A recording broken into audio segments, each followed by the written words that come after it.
is not feeling well, but he's going to be here until Gus gets here, I'm gonna stay. which I appreciate. I'm gonna stay. You're going to stay? Okay, so we're good. All right. So that being said, Connie, would you please call the roll? Sure. Chris, Here. Claire, Yes, here. Scott, Here. Kevin, Here. Connie. I'm attending under the provision of AB 2449, present. We probably need to vote to let you and Kimberly vote. And Kimberly and Gus are not present, correct, at this time? Kimberly and Gus are not present at this time, but I expect Gus to be present in person, so he doesn't need to be authorized to vote. Okay. Okay, so then We have Yeah, a to- motion to So I make allow a motion to allow Connie Santilli to vote remotely, Kimberly. and Kimberly. Second. Second. Okay, go ahead. Chris, Yes. Claire, Yes. Scott, Yes. Kevin, Yes. and Connie, yes. Okay, Thank you. So the first item on the agenda is the Board of Supervisors report, and I see Marisol is here. Can you go ahead, Marisol? Thank you, Claire. Hi, everybody. Good evening to you all. Wishing you a great evening tonight. I wanted to let you know that, excuse me, that supervisor, give me 1 second.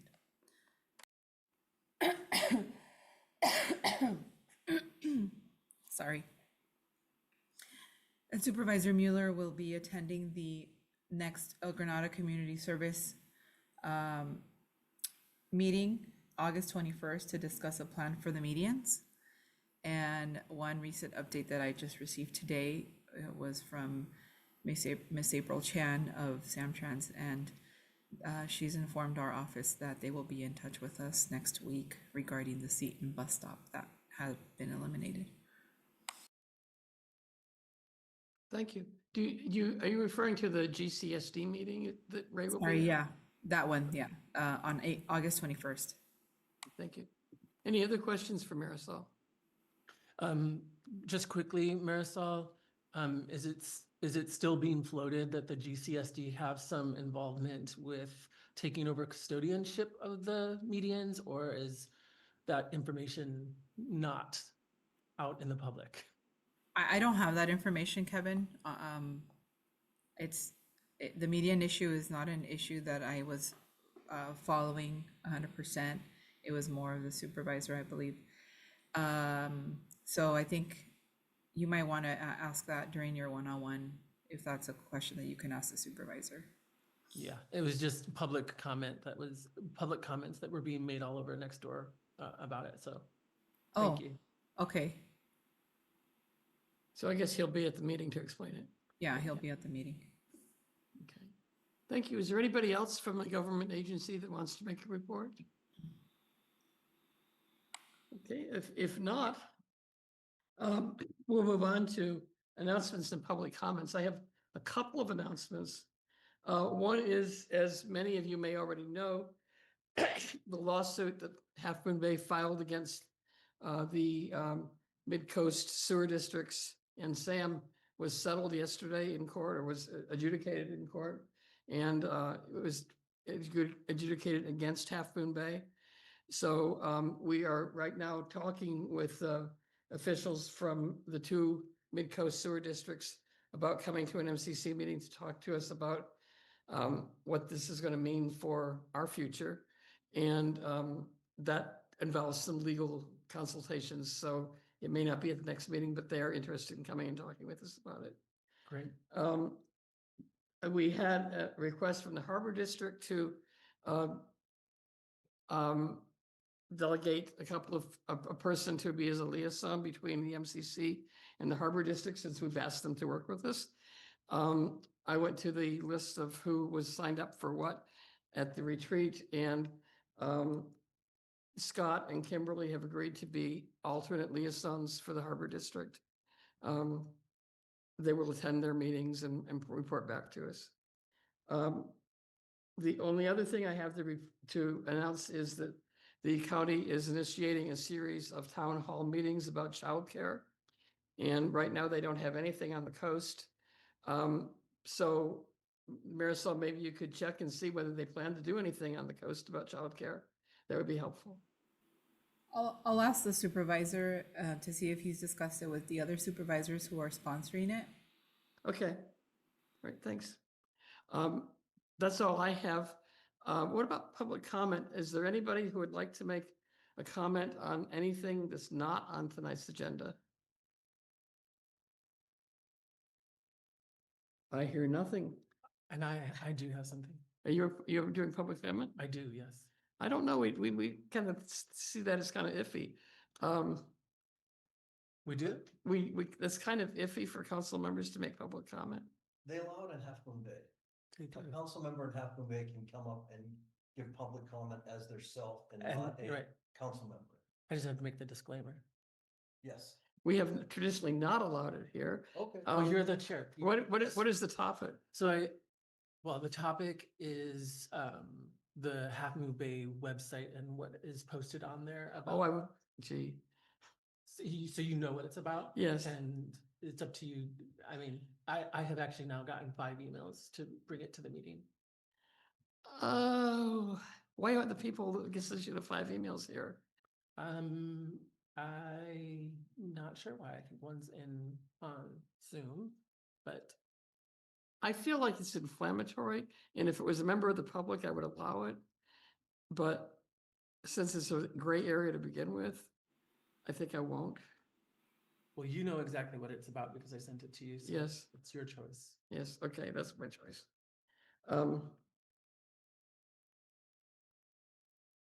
So the next thing is the consent agenda, which has 2 items on it. One is the minutes from last meeting, and the other is the letter to the planning people about the GCSD park. Based on that feedback, I think the letter needs to be pulled just for some clarification. Sure, okay, so we'll pull that. We'll look at that at the end of the meeting, I make a motion to approve the minutes for July of 2025. okay? I second it. Connie? Chris, Yes. Claire, Yes? Scott, Yes. Kevin, Yes. Kimberly, I think I can't vote until, because I'm sorry, I missed the roll We are- call. but- Kimberly, we approved your ability to vote. Oh, you did? Yes. Okay. Well, I'll just quickly say I'm attending remotely under the just cause provisions of AB 2449 because of the caregiving need of my parent. I'm attending from a private room with a closed door and there is no one in the house under 18 years of age. And on this item, I vote yes. thank you, Kimberly, and Connie, yes. Okay. We're moving really fast here, and that may cause a problem, actually. The first item on the regular agenda was an update on the coastal prairie area that we are helping sponsor preservation of in honor of Lisa Ketchum. And Dave Olson is scheduled to present that, and I don't see him here yet. Can we move him? Pardon me? Can we move things around? That's a good idea. Is it okay with everybody if we move on to the second item? Yes, with me? Okay, the second item is the finalization of the letter that we wrote to the stakeholders regarding parking and other issues. And Gus is going to lead that, but he needs to get settled here for a minute. Kimberly was shepherding the letter through, so maybe Kimberly has a couple of remarks she wants to make while Gus is getting ready. Sure.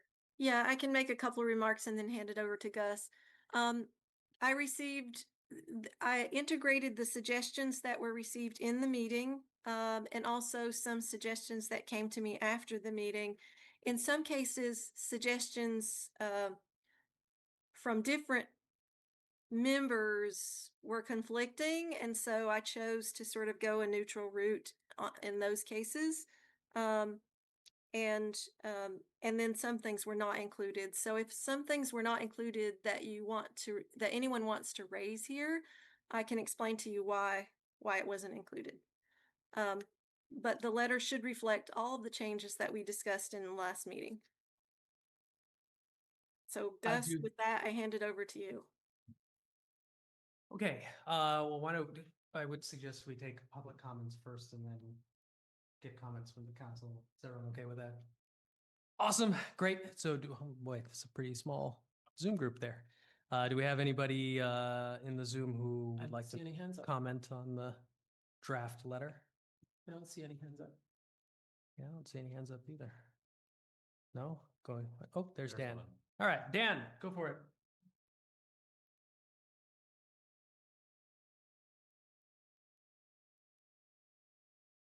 You're on mute, Dan. Okay, can you hear me now? Yep, we can hear you. Okay, great. Thank you. I think that the letter was well written.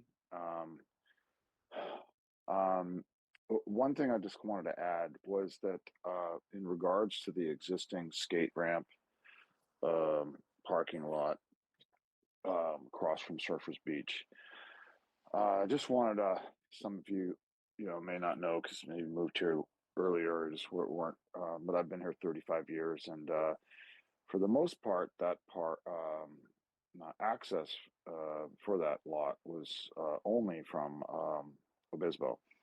On the highway, it was essentially a parallel parking, and I think at one time there was a kind of a some type of a berm that really prevented anybody from driving in from Highway 1. And then over the years, there were subtle changes. For some reason, I believe GCSD put some logs and tried to block access on the Caltrans right-of-way area there.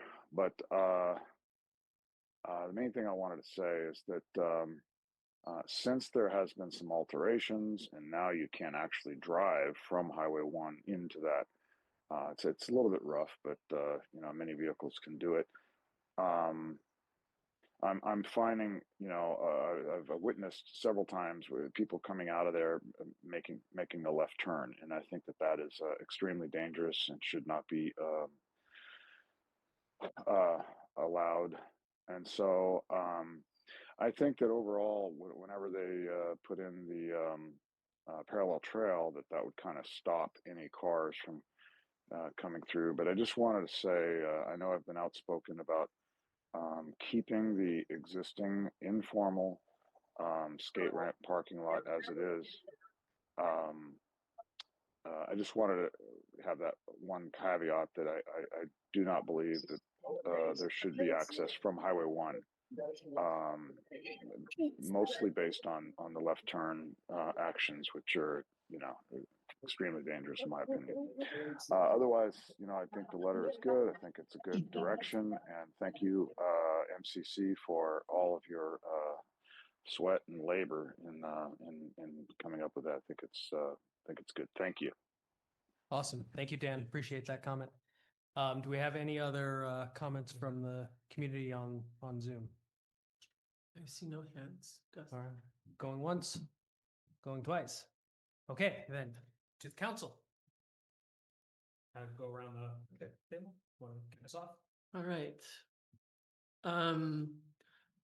I think the letter is better, definitely, than the first one. I thought the first one seemed a little hot. But I still feel like ultimately this was a very simple request for us to be dealed into the proverbial table, so to speak, to be able to discuss with Caltrans and the Harbor District the plans for parking. I find that all of the public comment and some of the context here lengthy, and it just seems really heavy, bulky. A lot of the paragraphs are just a lot of information to take in. And I wonder how much this letter benefits from having all of this in here versus coming out of somebody's mouth when we're at said proverbial table, when and if that happens. And so I know that I am somebody who spent quite a bit of time sending edits, and I think I got this down to 2 pages with very short paragraphs. And I think that would be my first comment. My second is I was surprised to hear Claire's comment about the stand-ins for the Harbor District liaisons, because I reached out to the Harbor District via email 3 times and by phone twice, and after being asked to do so, and got no response. And so I'm glad to hear that there's now been appointed MCC members that the Harbor District want to invite in to attend their meetings and to act as a liaison, because I found it a little disconcerting to get a non-response from them. And I know I said something to you, Kimberly, when you were reading the letter initially, but I'm always of the ilk, extend an olive branch when you can, but that was a situation where even when I followed up and on a kind of new footing, it seemed like they were just shutting me down. Those are my comments. Cool. Thank you, Kevin. Scott. I think a lot of work has gone into the letter. I'm prepared to vote on it now. I don't need any other changes. Okay. Appreciate that. All right. I don't really need any more changes either, but one thing I was expecting to see in the letter was a clear call to have all the stakeholders get together and in some sort of meeting and talk with each other. I think that's implied in this letter, but it's not very clear to me, and I wouldn't mind it being a little clearer. I second that, actually. Okay. And I must apologize. Actually, I did add that, and I think I did, for some reason, I didn't put into the draft that I put on the website. I'm sorry. Oh, so you're saying there's another draft where it's in there? It's the same draft, but I had added like 2 sentences that I think we said in the last meeting, that we would invite them to a meeting or a workshop. My only 2 comments were that it was lengthy and that it didn't exactly ask for us to come to the table and actually meet. So we may want to do something with that. I'll propose that in a second. Let me hear from. So yeah, my comments are, as I said when we had our last meeting, was that I think that it accomplishes what it's meant to accomplish, which is to raise this very important issue, very important to, obviously, to a lot of the members of the community, because we've received so much passionate input on it. I think more on this than anything that I've seen so far. I also think it's great whomever among you came up with this list of recipients is impressive also, because it literally hits, every agency and every hopefully every person has some kind of decision-making function in those agencies. And then my last point would be just what we just talked about, which is, it needs to have something that implores everybody to get together. So that is the initial purpose of the letter. And so I would move, if I was so offered the opportunity, to get Kimberly's new and improved version on screen and approve that. We can do that. Kimberly's got her hand up. Okay. So she's prepared for that. Gus is running this. Yeah. Kimberly, do you want to add something? Yeah, so it occurred to me that if you look in the minutes that we approved tonight, there is a comment that says it was Chris's comment from last time that says what we want to add to the letter. Okay. Okay. All right. So to synthesize the discussion I just heard, I think, I think Kevin makes an important point about, it did end up being kind of a beefy letter. And I think as a council, we always struggle with the sort of goal of being as efficient as possible in our communications balanced against there are some issues where the community just has a lot they want to say about it, and given that frankly as a council we have a history of being a little bit ignored, that tends to amplify, I think, people's desire to get a word in edgewise when we have an actual opportunity to do so, which it seems like we do here. So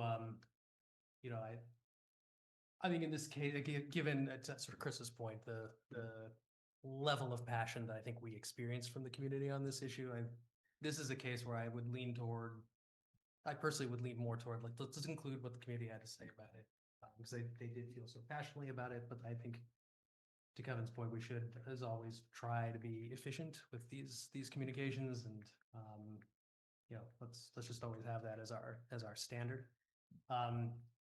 Claire, if you're willing to entertain a motion to approve this letter with the 2 sentences that Kimberly would add to it, which the purpose of those 2 sentences will be to make an explicit call for a meeting that brings all these stakeholders together to talk about how they coordinate their actions on these projects.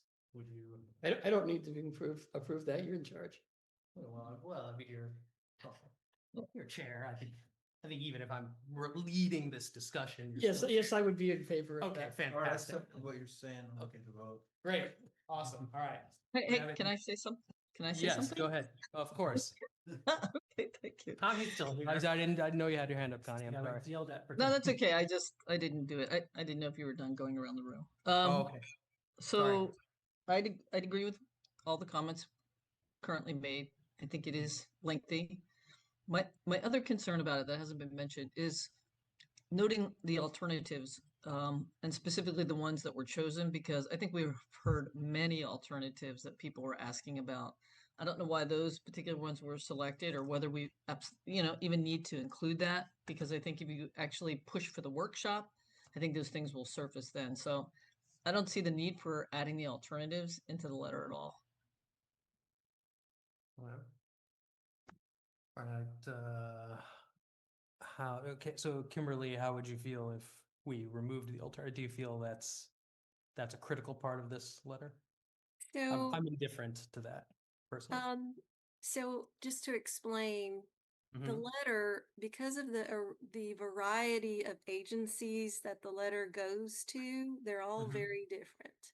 Mhm. And sadly, I'm a little wonky, and so the letter parts of the letter are aimed specifically at specific agencies because of the way, that you would normally communicate with them. Mhm. The solutions I think are important because, and you're right, there are other solutions. And I'm sorry, I just didn't have time to put them in because my time was so limited. But if somebody has specific solutions they want to add, I did ask for that last time, but I think it is important to put them in there because we're always, I think it does a disservice to ask for these things and say this is a problem and then not present any solutions. Yes, they would come up at a meeting, but what if the meeting doesn't happen? What if some stakeholders don't come to the meeting? And so, particularly Caltrans, I think it's important to voice what solutions people came up with. So that was the thinking. Kevin. So when I gave my edits, I removed this entire area as well. And I did so because it's us telling everybody who receives this what our alternative solutions are, not the communities. We can say it points to community comments, and that's what drove this. But I feel like that is a bit of an overreach, and that was a section that I also agreed should have just been taken out. But if the rest of the council feels like it is important and relevant to the individuals who would receive this, I would suggest that we change this to possible suggestions instead of we're giving you our express preferences for several alternative solutions. That is, to me, an overreach for the MCC. Does it actually say that? Yeah. Because I thought it Suggested said, or expressed preferences for several alternative solutions. These include the following. No, that's not what it says. The subject of that sentence, though, is community members. It's not us. We could clarify it, I suppose. This is an MCC letter, and so like I think piggybacking off of what Connie is saying, this is a letter coming from the MCC, not necessarily from community suggestions. So in putting this in there, we are adopting these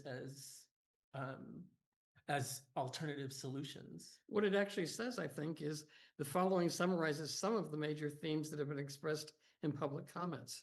That doesn't sound like we're endorsing them. Hang on, look, Chris? So I'm in favor of including this very short list of possible solutions because it's preceded by the word that says including.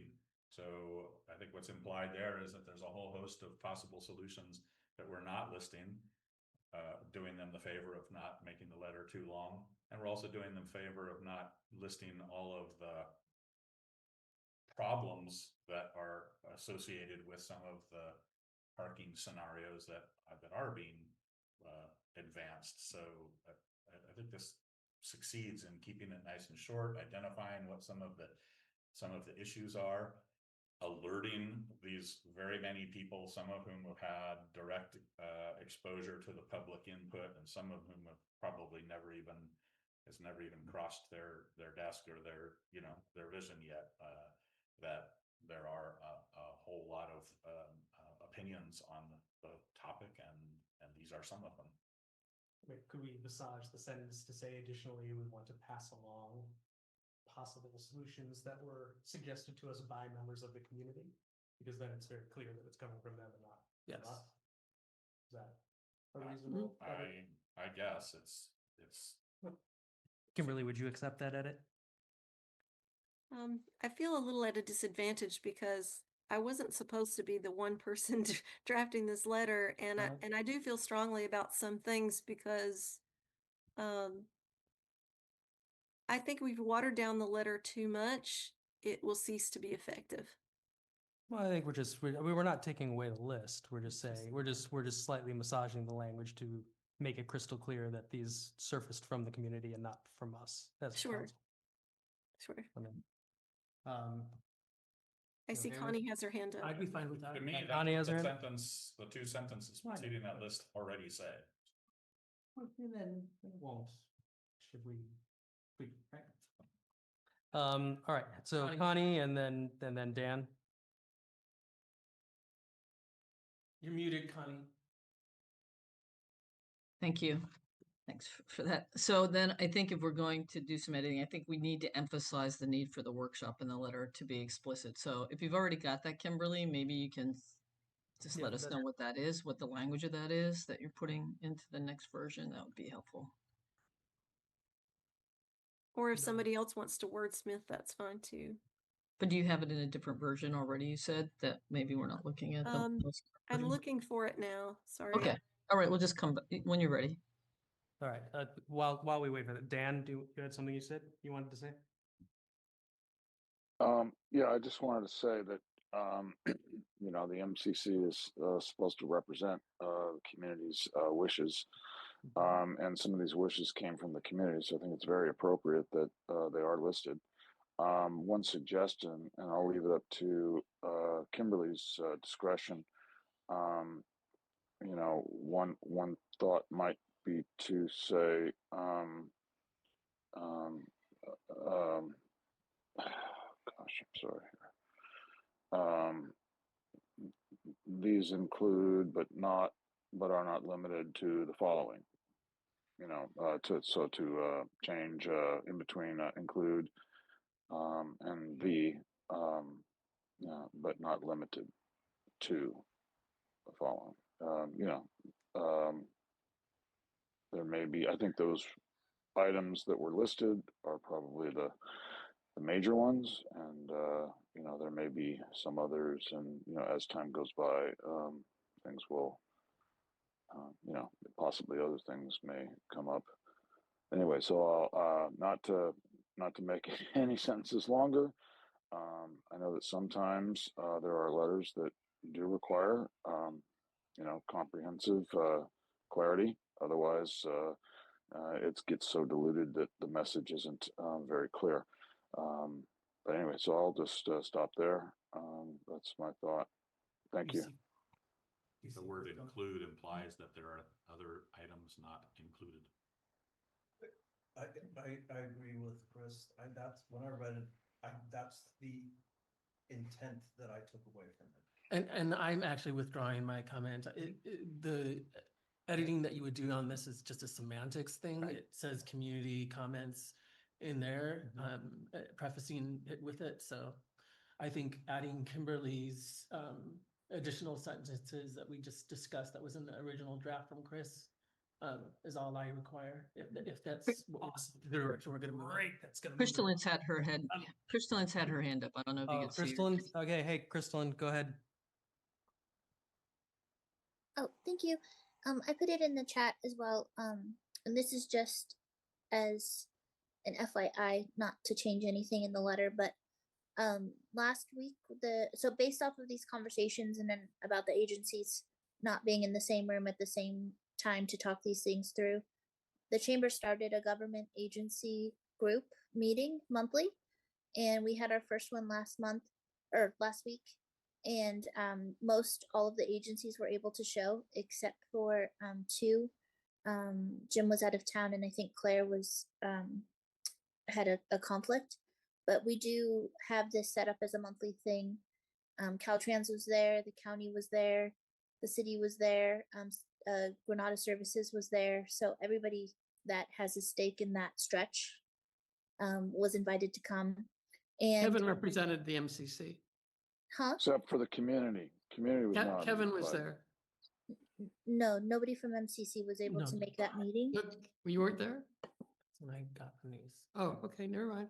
Yeah, no worries, but it's meant to be I did reach out. monthly, so so just so you know that there is a meeting set to hopefully work on these things. So hopefully they will meet with you as well separately, or per your letter, but I just wanted to let you know that this new opportunity was out there as well. But Awesome, the thank you. community should be invited also, right? Jan, raise your hand. And I mean, it sounds like it's an agency meeting, right? It's not necessarily like a meeting that's Public. intended public Mhm. stuff. It Is that isn't- right, Crystalline? Yes, correct. It's an Okay. agency meeting. Okay. Cool. Awesome. All right. Are we ready to vote on this Yes. thing? Oh, I that's so put some language in the chat. okay. Anybody want to read that for a second? Can you read it out loud, Kimberly?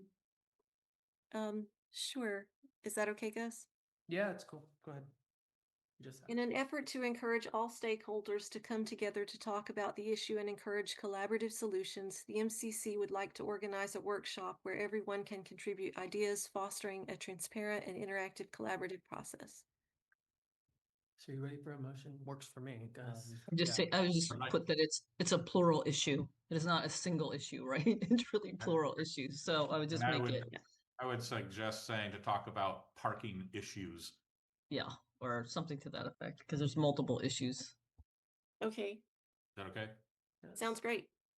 All right. So we're adopting parking issues and then we're good, right?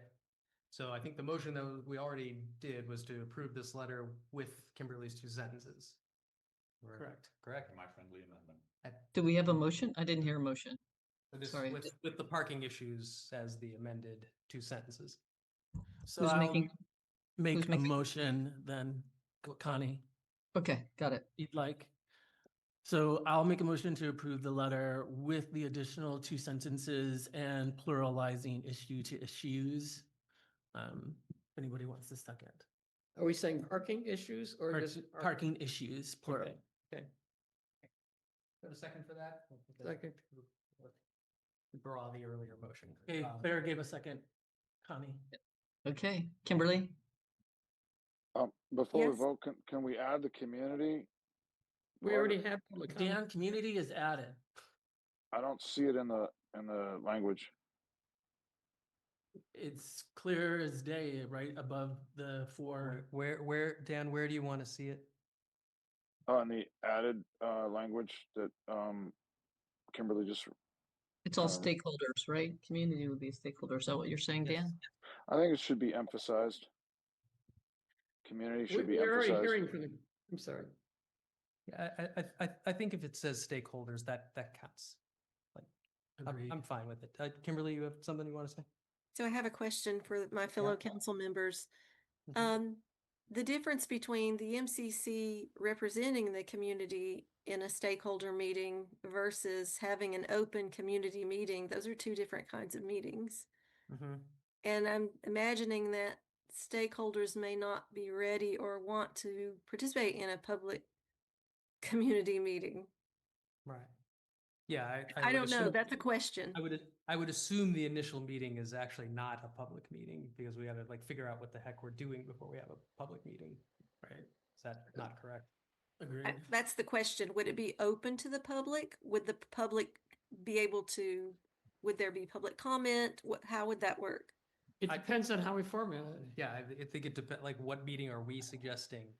It depends on the we stakeholders. do? And All- I think all the public- meeting we should suggest we do, the meeting I suggest we do is a meeting that is not a public meeting because we haven't had a chance to discuss what the hell everybody actually wants to do. Only once we figure out what people want to do, it doesn't make any sense to say, okay, now let's hear what the public has to say about what we came up with.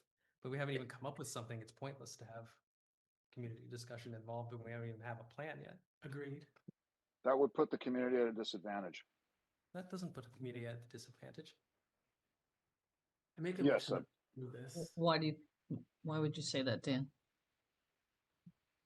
Well, because it would just essentially putting the community coming in late to the process. I It I doesn't understand. do that. I mean, So- we understand what our role is as the Midcoast Community Council, community being at the forefront of this. And I think Gus makes a very valid point. First, you need to get the individuals or the separate stakeholders to the proverbial table to find out what the issues are, why there hasn't maybe been open communication thus far, and figure out if they want to proceed in a public format. And we're just not at that point yet. But this letter highlights community input and suggestions throughout it. If I might, I see Jim Pruitt said, Let Claire first and then Kimberly, yeah. I'm not disagreeing with what Kevin said. I think I'm basically augmenting what he's saying. But right now, nobody's talking to anybody. We're inviting them to help us, to allow us to help them talk to each other. How that's going to work out, who's going to be willing to do it, we have no idea at this point.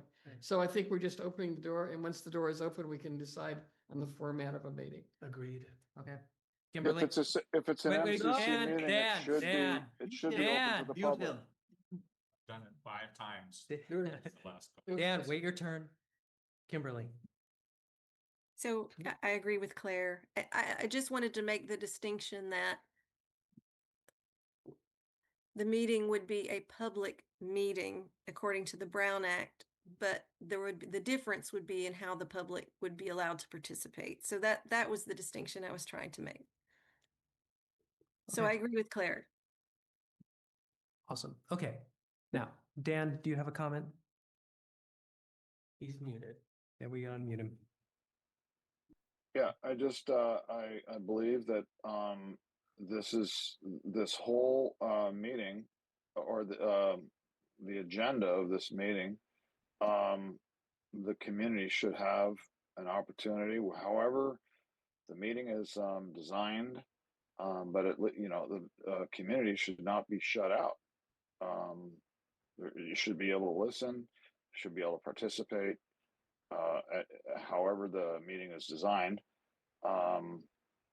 that's do not shut out the community, especially if it's an MCC connected meeting. It's supposed to be free and open discussion, and just Brown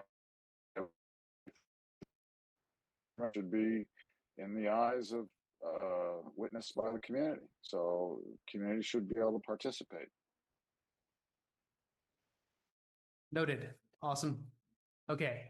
Are we ready to vote? Yes. Okay, great. Connie, would you please call the roll? Sure. Kevin, Yes. Gus, Yes.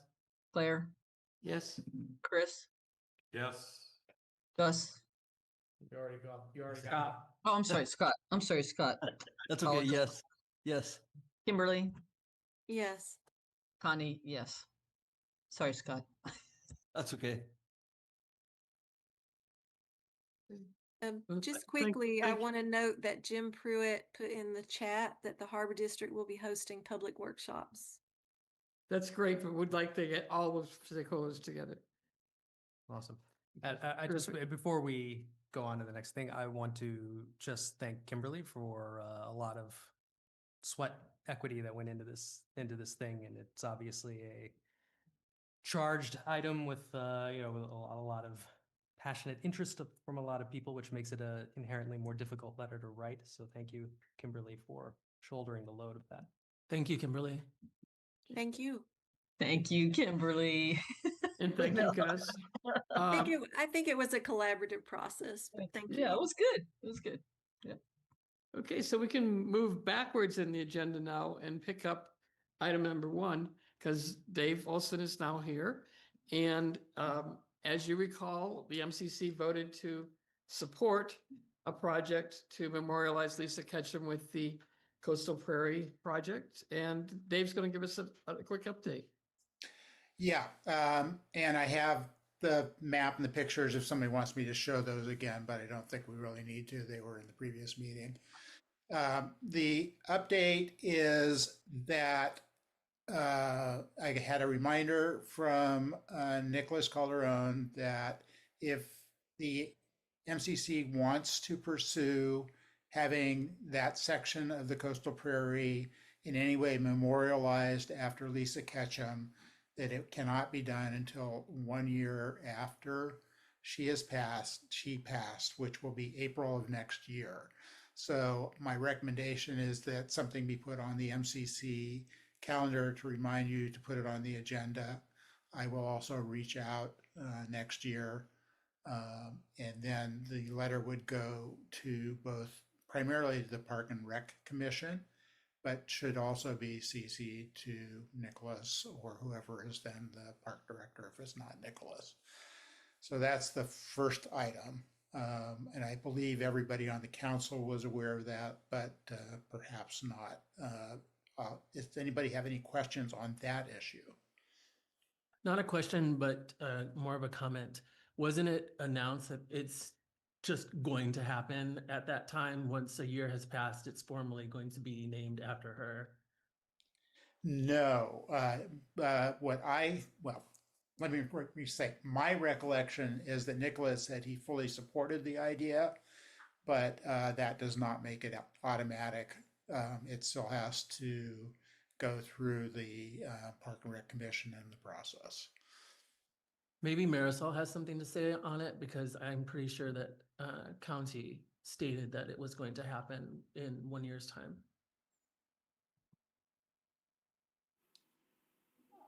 I'd have to check back on that, Kevin. I don't have recollection of it right now. I would go with what Dave's understanding of it is. It does sound reasonable that we would need to make an actual application. Yeah. And of course, Ray should probably be part of that at the time too, but it's primarily a park district issue. Okay, so the other thing that was the big issue is Lisa wanted to be sure that prairie was maintained. I have done a small amount of work on it myself. I have not, for various reasons, been able to get the volunteer process going. I've had a number of people reach out to me asking if they can help maintain that area. What I have done is connected with Stuart Smith, who's the volunteer coordinator with the Parks Department for that area. And he and I are going to meet on site at the end of this month with my maps and pictures and go walk the area. And at that point, we will start putting in volunteer stuff. What I would like is for me to be made the volunteer coordinator of that and not have to have everything go through the parks group. I don't think that's likely to be a problem. I've been a past volunteer for the parks department. I'm also a volunteer with Post. So I think that should be fairly straightforward. If that does not happen, then we will have to have somebody from the Parks Department volunteer team there every time we have somebody, which can be pretty difficult to arrange. So that's where we stand. I will, as I say, put on my calendar to reach out and remind the MCC next year, and also reach out to the Park and Rec and make sure that they don't have a process change. Any questions on any of that? Dave, great to hear progress. Thanks a lot for staying on it. I think what I heard you say is that you would be seeking the like being deputized by the park district to be a volunteer coordinator. Is that right? Yeah, much like Friends of Fitzgerald do. They can have volunteers without having to have one of the park department employees there. That's great. Well, that will help streamline things a lot, I'm sure. Yeah. As far as your meeting with Stuart, if you wouldn't mind, I'd love to come along. I'm happy to do that. We haven't completely set the date. It's either the 26th or the 27th, if I remember correctly. Yeah, send me an email to remind me, and I will let you know when we finalize the date and the time. And you're talking August? Yeah. Okay. Yeah, he had a time commitment. Okay. Sorry, yeah. Kimberly? Yeah, thanks, Dave. I don't know if I'm confused or not. I think you said that there would be maintenance between now and a year from now. So, I know that Surfrider was interested in helping with some of the maintenance. Do you have other groups lined up, or? I don't have any groups. I have individuals. I'd be happy to have Surfrider be part of that, absolutely. And there were other people who gave me names, and unfortunately, I did not write them down. They might be in the minutes of that last meeting. I'll go back and go through that. Okay, great. Thank you. Dave, are you soliciting additional volunteers at this point, or is that yet to come? I would prefer not to solicit volunteers until I've got it nailed down, but if somebody does want to contact me, you can either reach me through the council, or I have an email address for government affairs, and I'll put it in the chat, but I'll say it. It's Dave Gov, G-O-V, Olson @gmail.com. And you can reach out to me. Any other questions for Dave? Thank you very much. I really appreciate you staying on top of it, and keep us posted. Yeah, I will absolutely do that. Thanks. The next item on the agenda is a report from Hannah Armshaw from Parks Department. Hannah, do you have some visuals? Should we make you a co-host? Yeah, that would be great. Okay, I think you sent us some things already. Yeah, I did send you my slides, but I can share my screen and go through the slides to show myself if that works. Okay, that'd be great, I think. Yeah. Great. Give me one moment and I'll just share my screen.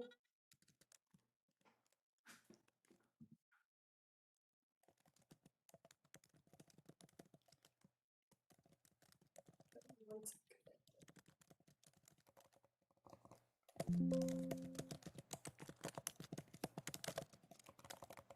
That's the sound of Dave. Oh, is that Dave? Okay. Like who's typing? Yeah.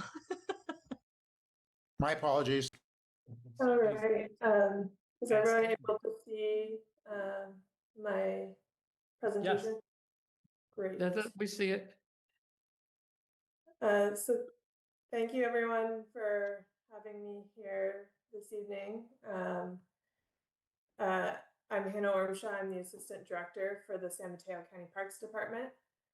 And tonight I will be presenting on our department's wildfire mitigation program. So this is an updated program that replaces the prior wildfire fuel management program that the department has had in place since 2021.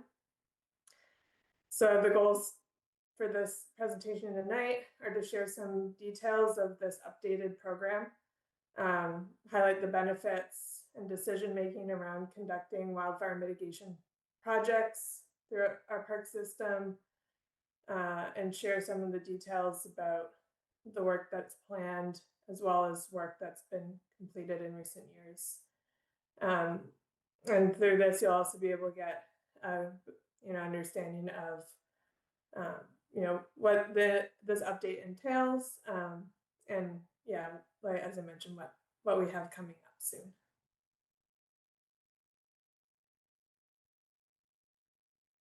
So conducting wildfire mitigation projects in county parks, which we outline in our program, provides some really tangible and critical benefits for wildfire risk reduction.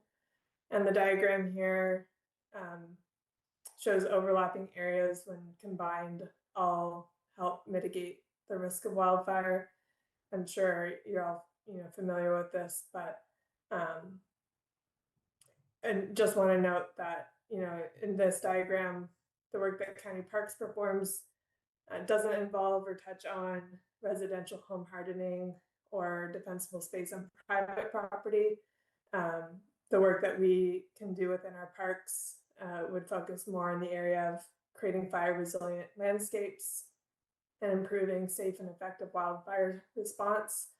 Those would be areas where parks projects are able to make an impact, but that fire adapted communities component is still a critical piece of the pie when looking at the big picture of risk reduction. And so for parks, by conducting vegetation related fuel management, we're able to potentially change fire behavior in terms of the speed or intensity at which fire may spread, reduce the ability for fire to enter or spread through a tree canopy. And we can also create conditions that allow for firefighters and other first responders to get into our parks and conduct fire suppression, and also allow for more time in the event that an evacuation needs to occur for nearby residents. However, it is important to note that wildfire mitigation efforts are not able to eliminate all fire risk, and that fuel breaks or other fuel treatments are not intended to completely halt the spread of fire, that they're meant to complement efforts of fire personnel to suppress or contain fires, and be used as a safe space for those activities to occur. And there will also always be outside factors that are affecting wildfire behavior that are outside of our control, such as extreme fire weather conditions or terrain.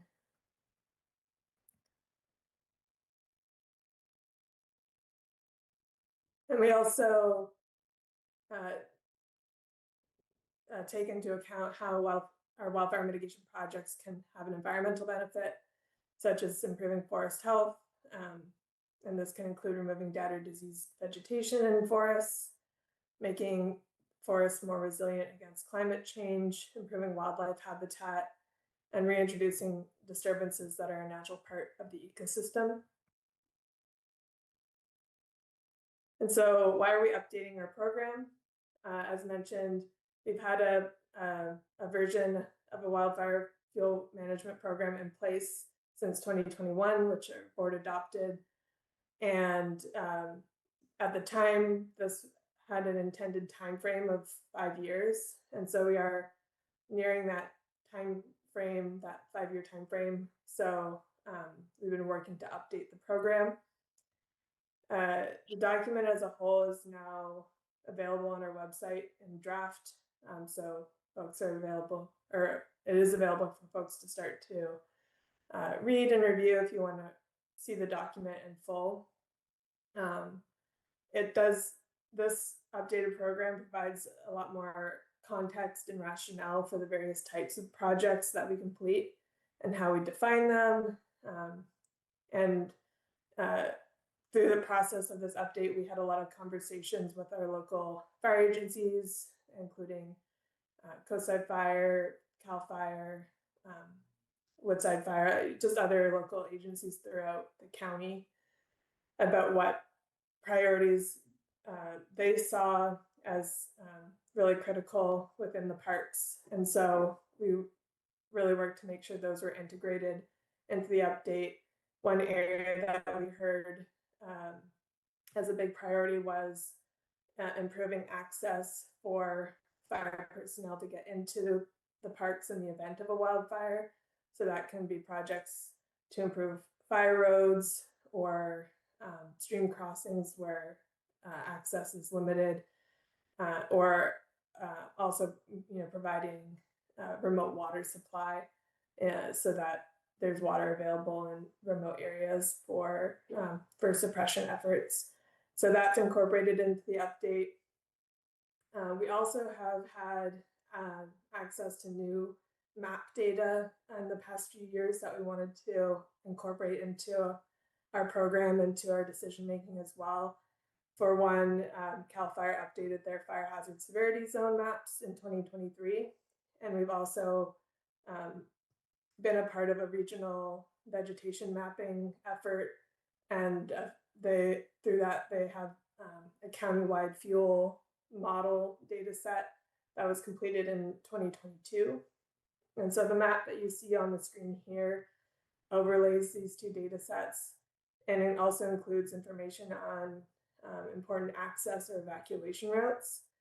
And so this helps us create another visualization tool for looking at wildfire hazard or risk throughout the county and in areas that are adjacent to our parks.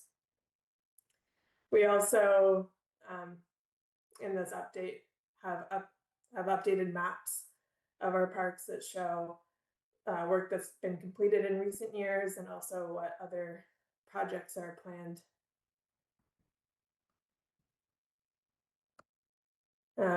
And so in addition to using that spatial data for decision making, we also rely really heavily on the ground site assessments. And this helps us really hone in and determine what the conditions are like that will really define what we can do for a project. So this can look at vegetation density, fuel load, how much dead or dying vegetation's on the ground, how steep the terrain is, what existing access looks like, the types of habitat or sensitive species that might be present, and just other things we need to take into account for permitting for the projects. So, looking at these factors on the ground, we can help really better define the treatment area, the method, the approach that we're going to take. So for example, we could determine that we have sufficient access and the slope or the terrain is favorable along the fire road. That would allow us to create a 100-foot wide shaded fuel break using like mechanical methods like masticators or other heavy equipment.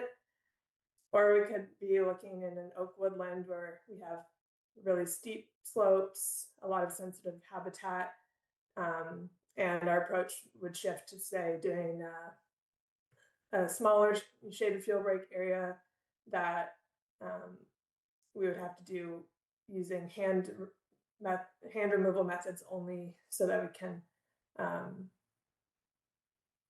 avoid sensitive habitat or work in that steep terrain.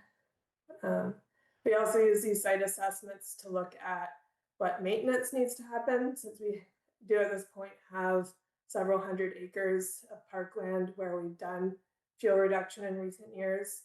And so these on the ground site assessments help us better plan for the timing and needs for repeated maintenance, so that we can maintain the effectiveness of these projects long term.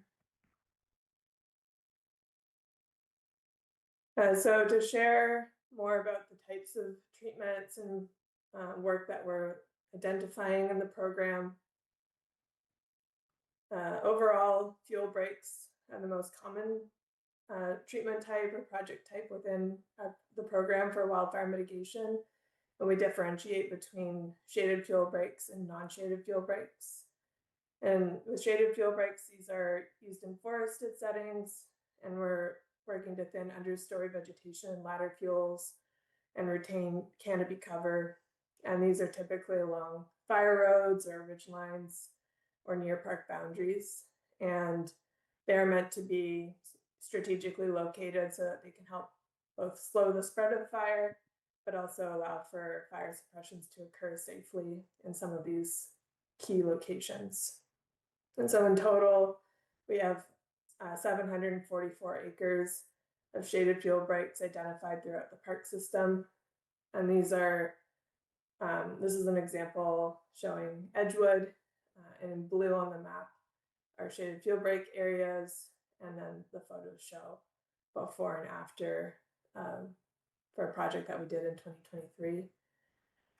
For Quarry Park, you know, really since 2018, we've been doing pretty extensive shaded fuel break work throughout the park. And in the map, the difference in coloring the solid colored blue indicates work that's, or areas where we have been doing work in recent years and been conducting ongoing maintenance work. And then the hatched areas show planned work that's coming up in the future. And so that's just the differentiation there. And then the color difference you see is blue is shaded fuel break and purple are non-shaded fuel break areas. And so I'll touch a non-shaded fuel break approach here. So if we're not, oh, sorry, skipped ahead. For non-shaded fuel breaks, we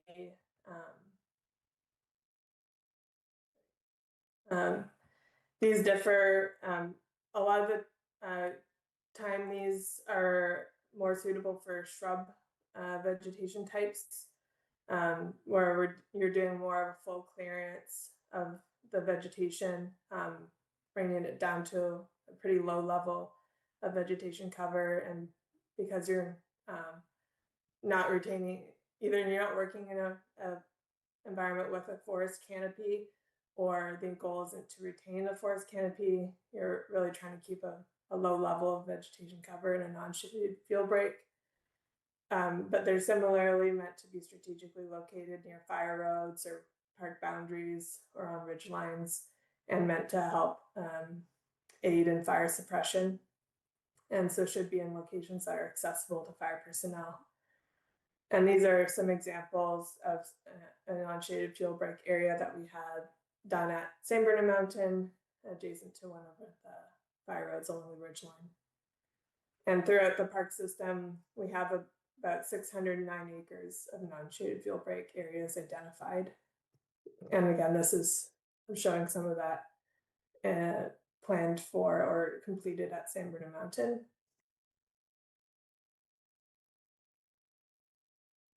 Forest health treatments. Here you see 101 Gillette County Park, and we had a CAL FIRE grant that funded completion of nearly 400 acres across the two parks for forest health related work. And so for forest health treatments, we're looking at forested areas that have been affected by pests or disease. In this instance, we had a lot of oak woodlands that had been impacted by sudden oak death. These treatments follow a similar approach to shaded fuel breaks in terms of focusing on managing understory vegetation density, and so thinning that understory, but can cover broader areas where we are seeing sort of decreased or diminished forest health, and a lack of management over time that's led to that condition. And the work helps reduce fire hazard, again, by reducing kind of the overall density of flammable fuels throughout the forest, and making these areas more resilient to the potential for a wildfire. And these are some images that show before and after, so you can similarly see that, we're looking at a lot of understory vegetation thinning in these types of projects as well. Ingress, egress fuel breaks are another category. And for this, we're focusing on maintaining at least the minimum clearance requirements along park fire roads for Type 3 engines to safely traverse the parks in the event of a fire. And this is ultimately like at least a minimum 20-foot clearance is that requirement for these types of engines. So they're usually not as wide as other shaded fuel breaks that we do. And that, may be more limited by the type of terrain that we're working in. But the goal of these is to, at least maintain the clearance needed for fire engine access. And then for forest density reduction, at this time, this is primarily planned within Pescadero Creek County Park, but this is an approach for long-term forest restoration that both makes forest stands more capable of withstanding wildfire, but also aims to, over the long term, establish more old growth redwood forest or Douglas fir forest conditions over time. And this is looking at selective thinning of overly dense forest stands. And this will allow more space or resources for the retained trees to grow larger over time. And that the images there kind of show the top image is kind of a current condition of a very dense second growth stand within Pescadero Creek, and then what the goal condition would be for an old growth forested area by doing this type of work as well. And fire infrastructure improvements, as I mentioned, address road-related improvements, such as repairing bridges or stream crossings, or improving or extending fire roads, or as I mentioned, providing water supply in remote locations for fire personnel to use. The image you can see on this slide is a project that I've shared with the MCC before, but the South Ridge Fire Road extension at Quarry Park is still a high priority project that Cal Fire and Coastside Fire are interested in seeing completed. And so, including that in the program as, an ongoing priority for providing access within Quarry Park. And then for this, I just wanted to, share that it has been very beneficial for the department having had our prior iteration of the program in place for the past almost 5 years. And, this update really is intended to continue to be a guidance document for the department in terms of how we plan and implement our wildfire mitigation efforts and how we allocate resources towards this work.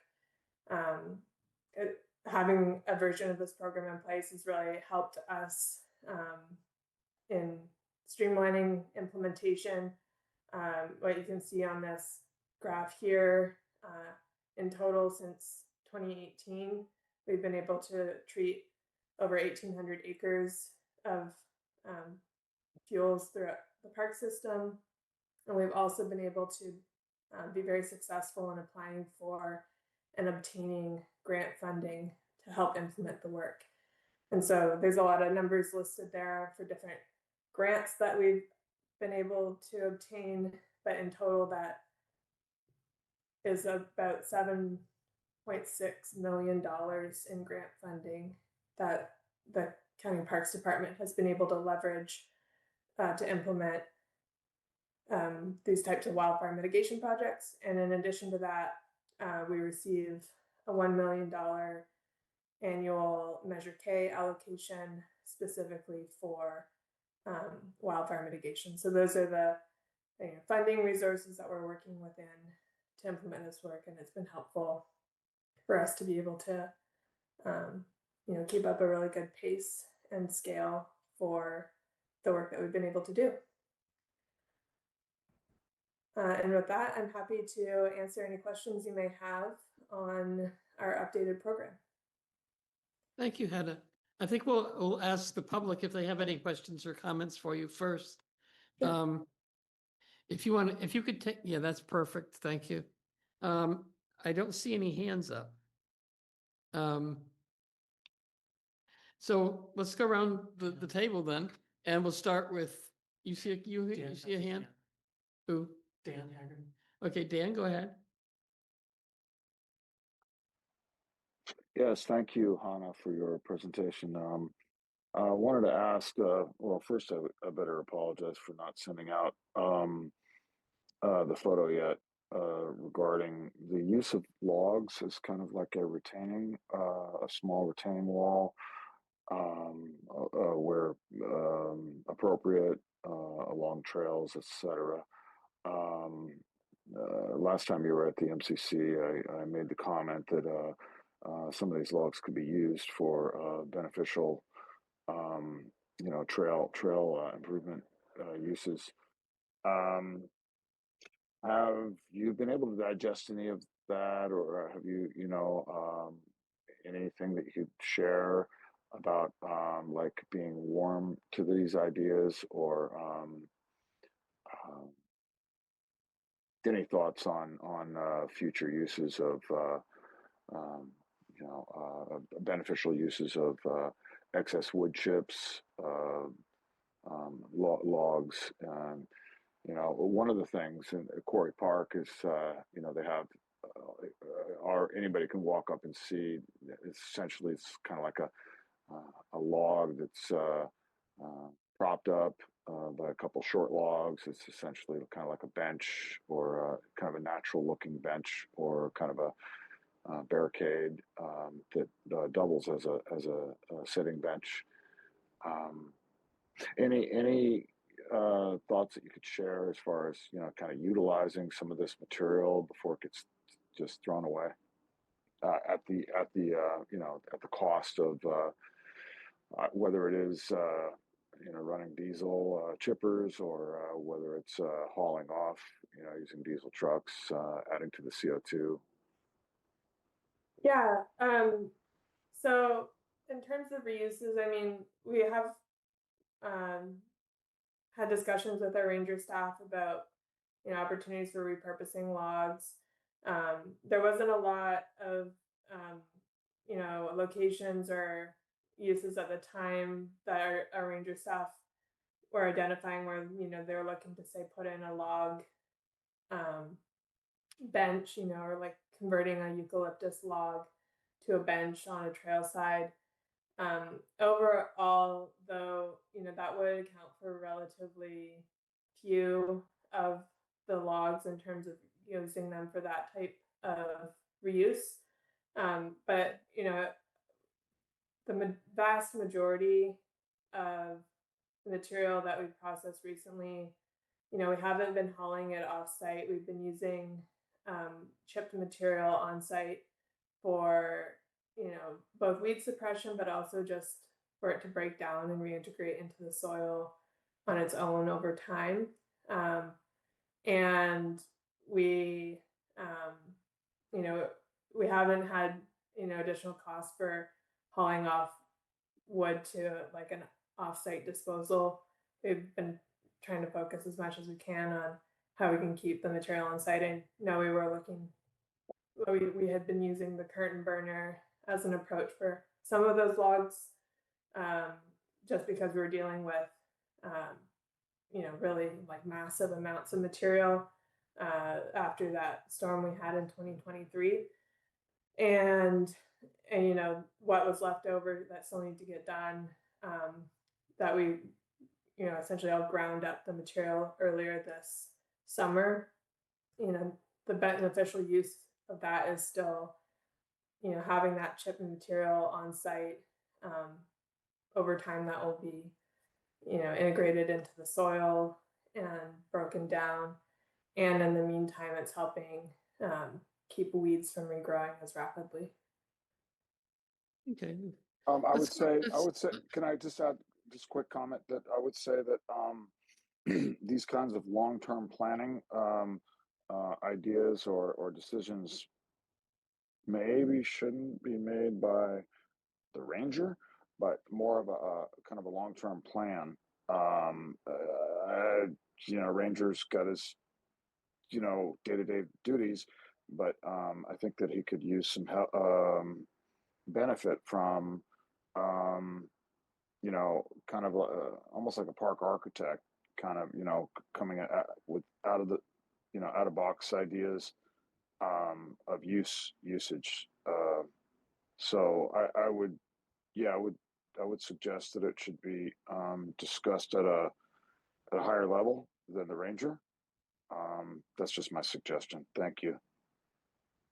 Okay. Thanks. We'll close public comment now and go, because I don't see anybody else, and we'll go around the table. We'll start with Connie. Thanks, Clara. Thanks, Hannah. That's great. Really appreciate the update and the great work that you guys are doing. I really had one question that kind of stuck in my mind as you were sharing, and I know you, Nicholas, have been great about sharing all this work that you're doing. Is there any coordination that you guys do or with the Golden Gate rec area? So you're doing all this incredible work from San Mateo, but we've got a huge portion of our population that's bucked up against the Golden Gate. And can you share anything that might be, helpful for us to understand about coordination of efforts at all? Yeah. So I would say, in terms of the Golden Gate National Recreation Area, and National Park Service, we have had less opportunity for collaboration with them. Like, we certainly do have contacts with those agencies and good communication, but we haven't worked specifically on like collaborative wildfire mitigation or risk reduction projects. And I'm not entirely certain what their own plans are for similar efforts on their properties. I would say regionally, though, there is a lot of collaborative work going on. We're members of an organization it's a network of organizations called the Santa Cruz Mountain Stewardship Network. And through this venue, we and other park agencies and land managing agencies are able to meet. And the topic of forest health and fuel reduction is an area that we're very frequently collaborating on. And through that, we've been able to create some partnerships. Like some of these grants that I had listed are grants that actually, the portion of funding that Parks is receiving is just a piece of the overall award. It's actually a multi-agency project that's completing a fuel reduction across several neighboring properties to create a more landscape scale effort. And so, Parks has been able to, identify and integrate into some of these partner projects. The San Mateo Resource Conservation District has been really key in making connections like that as well, and finding, opportunities to collaborate between agencies. So that is certainly happening throughout the region, where we are working closely with other landowners and working on projects that have, a landscape scale benefit and cover area outside of just our own park boundaries. What did you call it? Santa Cruz Mountain what? I didn't quite hear. Stewardship Network. Stewardship Network. Okay, thank you.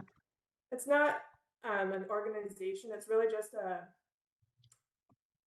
a way in which all of our respective park agencies and other land managers can meet and collaborate. So it's kind of a facilitated opportunity for us to meet frequently and talk about some of these really important topics, like fire risk reduction. Thanks, Hannah. Okay. Kimberly? Sorry, did you call on me? Yes, I did. Did you have any questions for Hannah? Yes, I do. Sorry, there's some noise on this end. Hannah, I appreciate the report. My concerns are kind of about soil health impacts.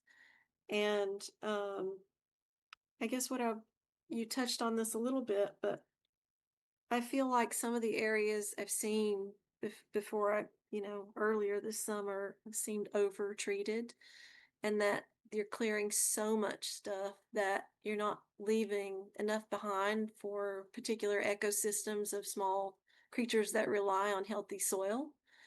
Are there soil experts that provide input into these projects? Because like some of the maps that you showed, and maybe I'm misinterpreting these, but Wonderlick, Huddart, Pescadero, it seemed like almost half the park has been treated of the area, and some of those areas contain newts, salamanders, other types of organisms that rely on layers of soil that just aren't there anymore because of these efforts. And so I'd like to hear more about how over time, this could be catastrophic for some ecosystems, and I'd like to know how you're thinking about that. Yeah, I mean, for one thing, with all of the work where we're, thinning understory vegetation using masticators, treating understory, all of the biomass is staying on site on the ground. So we're not, moving a lot of biomass off site. So it's really just altering kind of the structure of the fuels. So instead of being, climbing ladder fuels, it now becomes, a layer on the ground surface. That's all, material that will decompose and, integrate into the soils over time. The other aspect of this is really by understanding that these forests have been historically very adapted to disturbances where you're seeing fire come through, reduce vegetation cover, and periodically essentially restart a cycle of vegetation succession where older, more mature vegetation is being burned or decreasing, and then you're getting a new flush of vegetation growing. And so while this is something that we're doing through mechanical methods, from an ecosystem and ecological approach, these forests, these ecosystems throughout the state, this is really the case for most like ecological systems where disturbance is actually like a natural part of the ecological process. And so we're in a sense replicating that through doing this work. And we are promoting and seeking native vegetation regrowth through our maintenance efforts. We aren't looking to keep all vegetation from regenerating. We really focus on invasive weeds that are more aggressive and their regrowth and more likely to overtake an area. So the goal long term isn't to exclude native vegetation or understory vegetation. It's kind of like an initial effort to kind of restart this disturbance regime. I'm not so worried about the vegetation so much as that some of the areas I saw earlier this summer were very clean. There were no rocks. There were like when a fire comes through, and I've actually looked at fire areas that are under study, it doesn't remove the top layers of soil. It adds to it, and decaying matter is not removed from the ground. So I feel like you're removing so much decaying matter that there's nothing left for the creatures that rely on that decaying matter, like logs, branches that have fallen, trees that are on the ground. You're moving all of that. And so for some creatures, that removes their entire habitat. It removes the way that they live in those layers of soil and underneath those things that would normally be there. So that's kind of what I'm getting at. Right, and I'd be interested to see the area, and for all of the projects that we've worked on, we're not removing any topsoil, we're not removing any soil there.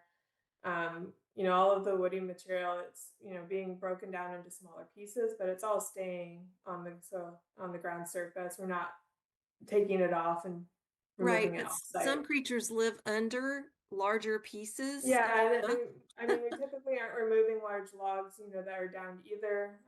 We do in our projects, we do seek to keep, down logs, pockets of shrub habitat, other refugia and habitat features. So that is something that we build in. I think, we're ultimately targeting, having at least a few, logs per acre that are always going to be kept on site. Things that we're removing are really things that need to help facilitate access, but we're not removing all of those important habitat features. Okay. So just one last little follow-up question, and that is there any monitoring or measuring of impacts to that kind of wildlife or soil health indicator species? Yeah, we've done, in terms of wildlife, we've been doing camera trapping. So in Wonder Lake and Huddart and Pescadero, and I believe we'll be repeating some at Pillar Point and Edgewood as well. But, we use camera trapping to look at our, wildlife use within and adjacent to these project areas. Through our on-site assessments, we are looking at the types of vegetation that's regrowing. We're monitoring for, ultimately the biodiversity and species composition in these areas. And so that can include like plots where we're looking at percent cover of different vegetation, and a method that's called sort of a releve rapid assessment that CNPS does, or has assigned the protocol for, to help us look at that vegetation species diversity. Okay. Thank you. Gus? I just wanted to say thank you, Hannah. It was a very good presentation. And I also want to say that I appreciate how consistently you and Nicholas come to tell us what's going on. I really do value that. And also, this is obviously very important work, given just that we have basically the exact same pattern here as Lahaina and Pacific Palisades. Like, this is just, it's really vital work. And thank you for doing it. Thank you. Chris? Yeah, I'll echo that. Thanks for coming and thanks for doing important work. I'm probably going to sound like I'm coming at you from a different point of view, though, which is kind of echoing some of the concerns that Kimberly was just talking about. What I see in shaded fuel breaks, and especially in unshaded fuel breaks, is total conversion of the vegetation cover. I know you say you're doing it in a way that kind of imitates or mimics natural disturbance regimes, and I get that, but it's also becomes a really suitable habitat for all manner of weeds to move into some of these ecosystems, and then also to use the linear nature of some of the fuel breaks to become highways for migration and invasion into places where they never were before. So I'm hoping that that's also an important part of the maintenance aspect of the work. Yeah, absolutely. I mean, looking at weed regrowth has really, for the most part, been the primary focus of our maintenance that we've needed to do so far. Because some of the other like woody vegetation grows back a lot slower. What we're seeing in the first few years after work is really, trying to make sure we're, keeping on top of any weed infestations or weed regrowth and avoiding that type of, you know, overgrowth or reinfestation. So that's definitely a major focus for our maintenance. And in terms of the placement, that's part of why we really think about, how is this like a shaded field break or non-shaded field break in a strategic location that also helps from a, public safety perspective, but, from a benefit for fire suppression. So the, these field breaks, we're really focusing on areas where they, can be strategically used for access in the event of a fire to help with containment. Do you guys have evidence of the effectiveness of these different types of treatments, either within San Mateo County parks, or because you probably rely on a lot of the literature to to inform you about what sort of treatments work best in topographic and vegetation kind of conditions? Have these things been tested in the parks yet? Have you had fires run into these things and you go like, and can you document like, wow, good thing we were there, it worked? The only time that this has happened within a county park, well, I should say there are two instances where I would say, with wildfires we've encountered,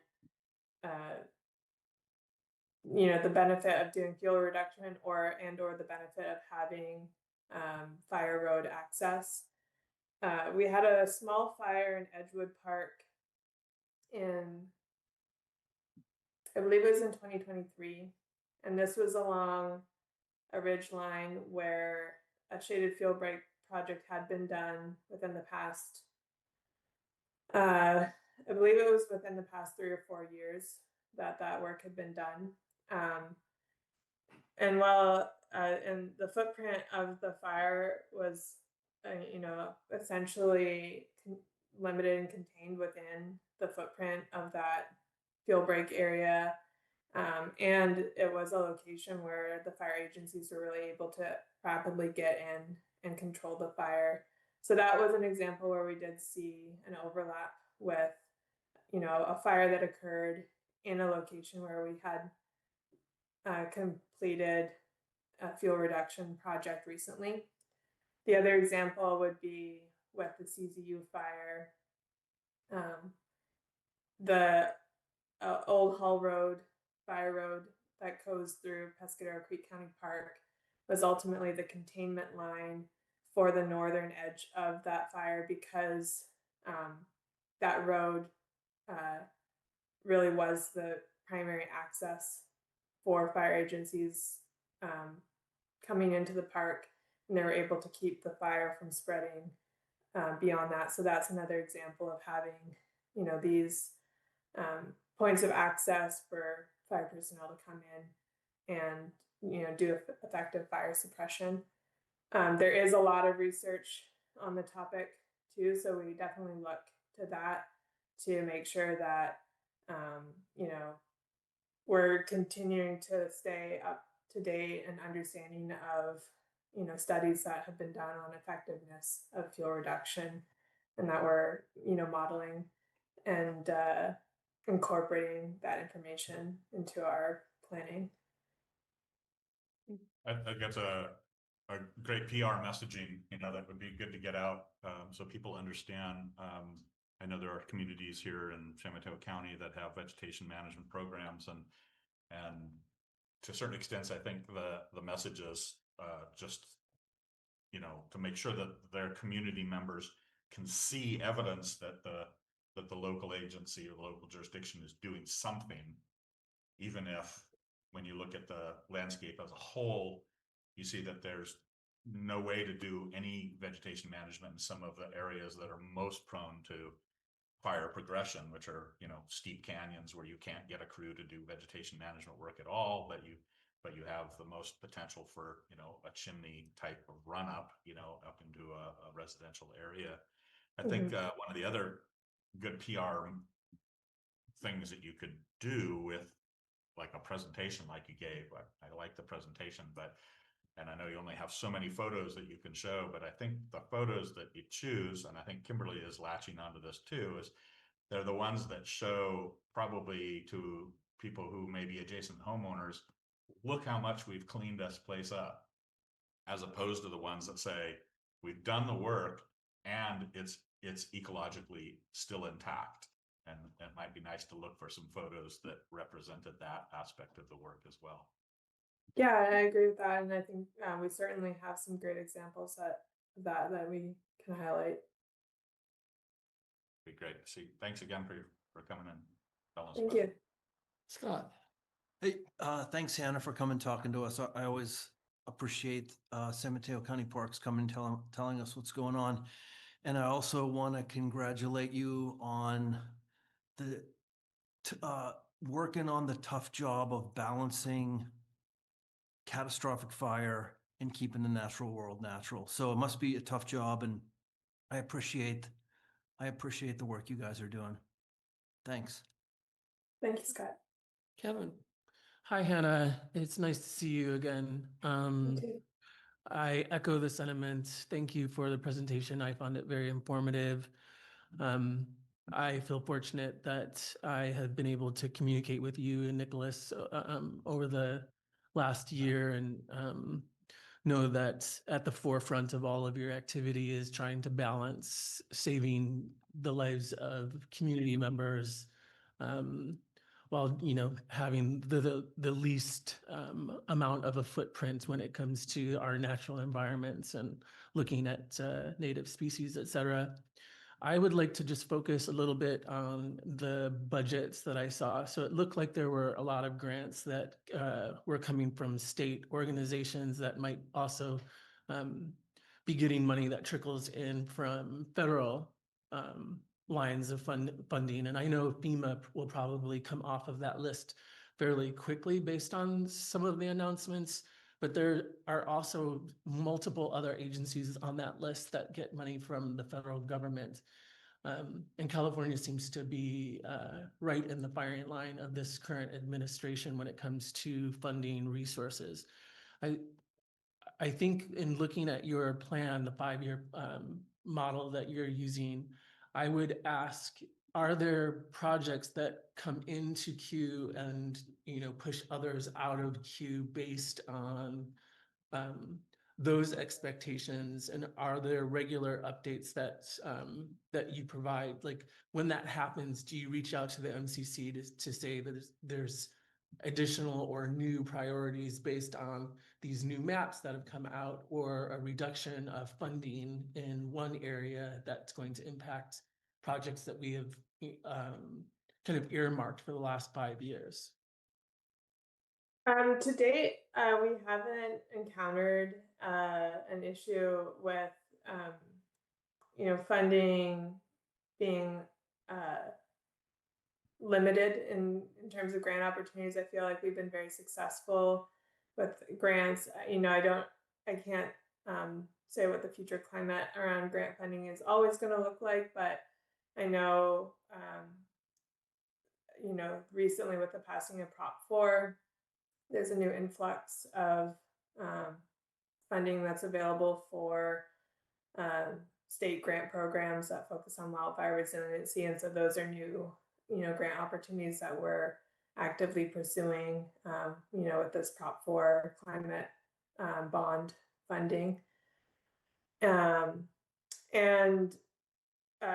You know, our Board of Supervisors has been very,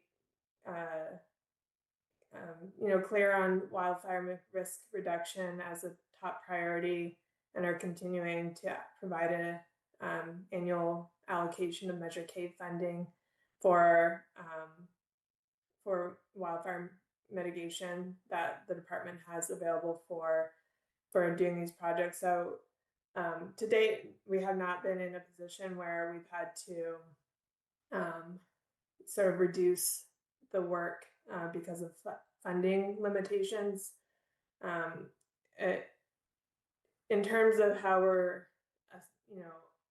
I guess, assigning resources or looking at work in relation to funding, we do look at the grant criteria and then, the eligibility criteria that that grant program is looking for to kind of fit the best projects in to those grant opportunities. And so that is a way in which, some projects have been able to be done under certain grant programs versus others because that work is just a better fit for that particular grant program. And so that, has driven some of the, timing or, implementation for projects, but it's not a matter of deprioritizing other work. It's just, being opportunistic about what grant opportunities are available at the time and what work we have in our program that is the best fit for that and the most competitive for that. And by doing it that way, we've been very successful in obtaining these grants. Great. I have one more quick question. So the map that you were showing us, it showed the unincorporated coastside by and large, but behind and to the sides of us are large, dense areas of vegetation and forestry. And I think for a presentation like yours, it might be very helpful or at least calming to have inserted an amount of collaborative work that you do on a regular basis with organizations that are monitoring those areas. Because, looking at the presentation that you gave, I still have the big concern of like what happens when a fire starts in one of those hugely dense areas and just, spreads out. It's not just limited to where that line is that, that you've cut off where there's no activity and then everything is bright orange, to the other side of it. So as we're flanked by dense vegetation, I mean, completely around us, I think it would be helpful to have a clear understanding about what your group is doing to collaborate and gather information and be able to highlight some of the projects that take place on a regular basis to protect us from fires moving in from that direction into our community. Yeah, absolutely. And I can look into, I know, there have been efforts to do more like regional mapping of current or existing projects. And I can see what's available, in terms of like that map information on project areas that does help give you that much better picture that outside of just county parks, a lot of these other agencies are doing a lot of really great similar efforts, and these all link to each other and help, give you that picture across the whole county. So I can certainly see if there, and point the MCC to a resource on that if there's a map available that helps show that. That would be great. Thanks for the presentation. Thank you. Thank you, Hannah. That was very useful, and you're always welcome to come back anytime. Thank you. Great. Thank you. Okay. The fourth item on the regular Can I just agenda- make a quick note? No, we that I closed sent- public comment. I know you I put sent the something in the photo. chat. I sent Yeah, the you put it in the photo- chat. I didn't put the photo in the chat, but I Oh my emailed it God. to the council and Hannah. That's all. The idea, the Yeah. concept of, Okay. All right. So we can take a look at that later. The fourth item on the agenda is, we've always talked about how important it is when we're communicating with other agencies and with the public in general, that we identify how we are speaking. Are we speaking as members of the MCC or not? If we're no longer a member of the MCC, it's important to make that distinction for people who may know us in that role. it's always helpful to clear up miscommunication when we can. So I know that Kevin and Connie have been looking at one way that we can actually standardize how we present ourselves to others. And Connie's going to go ahead and explain that. Thanks, Claire. Yeah, I actually wondered when I first came onto the council whether there would be some standardization of email usage, just as a form of clarity and professionalism, for example. It's like a branding, right, for MCC. Emails are considered as part of a branding. And so since we didn't have that, I know we all kind of picked whatever we chose to be the email that we wanted. But I'd like to recommend that we go back and really look at creating a structured email for the MCC so that it's very clear when any emails are going out that they are coming from a member of the council and not just an independent person's replying.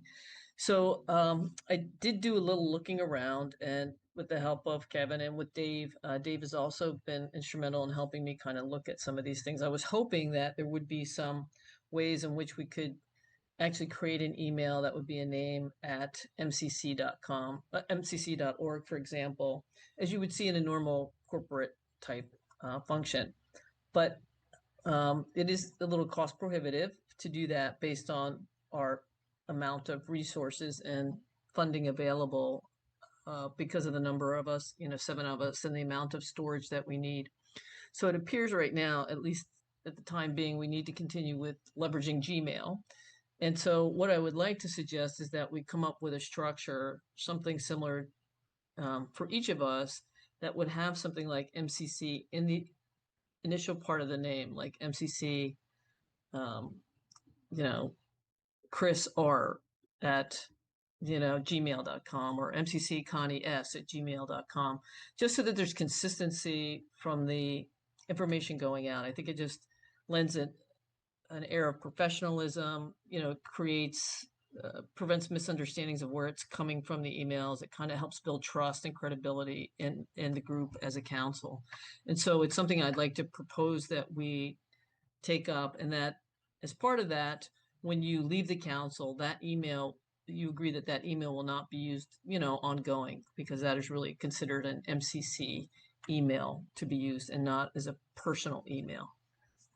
That's my suggestion and what I'd like to propose to the council. So open to any thoughts or questions about that. Actually, I have some input, if that's all right.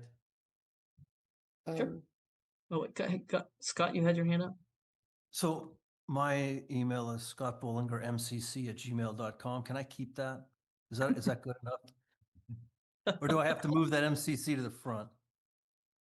We'll talk about that. We understand your ask, but yeah, I mean, it's up to the council on how we decide to do this, but. Okay. Okay. Go ahead, Kevin, sorry. So some additional context, which I think is important. For the period of time that I've been on the council, there have been active issues where a person's email has not changed, and it has just gone with a council member after they are no longer a council member, and then communications to the same agencies and organizations go out, and we have gotten questions about that. There's been confusion around that. And so I think the standardization that Connie is mentioning would be critical, and a slightly stronger argument would be that that once we create that, it is for the duration of your time on the MCC, and that email expire and be removed, deleted basically from Gmail, and you keep separate accounts for your personal queries, and that email account would then dissipate once you're no longer a member of the MCC. And I think using Gmail in that format is fine, as long as all of us across the board can make an agreement, and the chair at the time and vice chair are able to send out friendly reminders. It's not saying anybody is intentionally using their emails to do things maliciously or misrepresent the MCC, but it's, as you were saying, consistency, professionalism, and making sure that something doesn't happen where you go to a board of supervisors event and they question you about somebody who's no longer on the MCC, and why are they sending you emails in regards to MCC business? Yeah, that makes sense. Thanks, Kevin. The other thing is, this Gmail is getting hacked terribly as well, right? So ideally, it would be good to get rid of some of these. Go ahead, Claire. I just wanted to add, as we discussed this before the meeting, I think we agreed to keep the joint email that we all have, that we all get messages on, that we don't send anything out from, the Midcoast Community Council at gmail.com intact, that would not change, because that doesn't lead to confusion, because nobody sends anything out on that platform. But it's a valuable thing for us all to be able to get messages on it. Right. And it is indeed the case, and I think that it could work. But that is exactly what Connie was just talking to. So it's that general email account that somebody is getting access to and then sending messages out. We don't know how many of you receive these messages, but I looked back in the last 4 weeks, I received 13 messages from Claire asking me to send gift cards and Money. different money Stop doing that. and different things. Yeah, gotta live. While she's in Tahiti or in Hawaii or on some business trip. So it is very real. And I know I have fielded many complaints from Connie. I hear from Scott that he gets seized on a regular basis. I would just strongly recommend and just remind everybody that at the very beginning, Claire emphasized that we should be mindful of those emails when they come in. Make sure you're looking at the email address. Make sure that it's actually not Connie's Midcoast email or Claire's Midcoast email address, and block that immediately. Report that as spam or phishing. It's actually what it is. Right. So when you drop off, can I go next? So when you drop off Okay. the council, is there a way in email to just say an automatic message that says, I'm not on the council anymore, please contact the current members or something like that? Yeah, there's a way to do You that. can set that Yeah. up in signatures. So that should be a policy. When you're not on the council, your old email, you delete it or transition for 2 months to say, if you get an email, not on it anymore, please see the regular website or somebody else. You can set it up in signatures, and you can also disclose that in your emails when you're sending out emails from the same email that you wanted to keep while you're on Midcoast Community Council, that I'm no longer a member of the MCC, but that should be a policy. we agree. Does other council members have any, Chris, Gus, or Kimberly have any comments before we? I mean, I would just say like a million people already have the one I use now. And sure, I mean, I can create a new one and I can send things from that, but people are just going to end up sending things to the old one. They could forward it, couldn't they? But Could you forward it to the new one? probably, but they're going to, you know what I mean? Like it's like the thing's already created. Like this is like not actually going to work, I think, quite this way. And but how much? What was the cost? How much did it cost to? Well, there's various get, like, options. You could- G Suite for like the Midcoast Central email or whatever. Yeah, there's some opportunities to look at that, and really, and Dave's got his hand up, and I'll get to you in a sec, Dave. It depends on how much, if everyone has one, and then how much storage you need. I mean, there's variables that you have to look at in terms of, if you want to create a custom, that's attached to the domain of, midcoastcouncil.org. So there's some options. We started to look at some of them, and then, since we have such limited funds, it would consume that probably, for the year, right? Just for email. So it doesn't seem like a practical use at this point. You're think the saying it general costs ask- thousands of dollars. No, hundreds, right? I mean, it'd be hundreds of dollars a year, right? So how much do we have every year to use, right, for email? Do you want to spend money of hundreds of dollars, a year on emails? Like if we can get it for like $100, $150, like I think No. that's a lot. No, it'd be more like 400 something. If you've got 7 emails, depending on the storage size. So, I mean, we can come back with that if you think if we want to spend the money on something like that. The other option was to talk to, the Board of Supervisors to see if they would, through their funding, allow us to have some dedicated emails, which would be great because then somebody's actually monitoring it for phishing and Spam. security, yeah, and spam, right? So, Yeah, I think we should just petition Ray to see if he can get his buddies to give us $350 a year to have. And that's reasonably one of the secure next email. steps. Like, I think- that's a lot simpler than. I think picking the up general your ask email is that we're not going to ask everybody to delete their emails that are currently MCC members. You're getting, emails too, but to kind of formalize, as you said, it should be a policy that we're disclosing when we're no longer a member of the MCC, or add that to our signatures if there's an opportunity to do that in the meantime. But we do have plans to talk to the county. Chris, Well, I thought we were gonna vote on something tonight, but go ahead, Dave. You want Dave to Yeah. talk now? Connie? I just want to ask Chris or Kimberly if they had anything from the council first. Nothing to add. Okay, great. I do. Go ahead, Kimberly.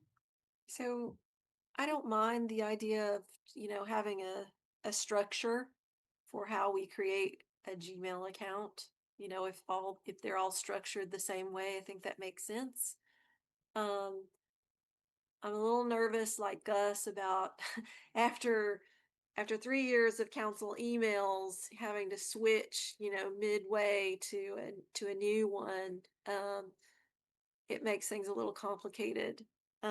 So, if we implemented something like that, then I think maybe there's a timeline where you phase it in. So council members that are finishing their terms, maybe it starts after the term is over, where you switch over, and then council members who are not midway through their terms may be willing to switch. I don't know, but I'm not opposed to it. I do agree that when a council member steps off the council, they should stop using that email. I'm not sure if they should be required to discard the email. I'm kind of agnostic about that because there are some things that you receive on your council email that you may want to reference later. That's informational. So, I'd be hesitant about that because it's really a pain in the butt to copy things and duplicate things to keep it. It's like a database, right? And so you want to keep it for a certain period of time before you get rid of it. So those are my thoughts. Yeah. And you can forward the emails, right? I'm not saying gotta shut something off, but if you start with a structure, you can start forwarding to a new one. Go ahead, Dave. A couple of things. I would strongly recommend nobody delete their account. It is a matter of public record. And the board handbook probably says something about how long to keep it. But I would strongly recommend you not delete your account and your email when you leave the MCC.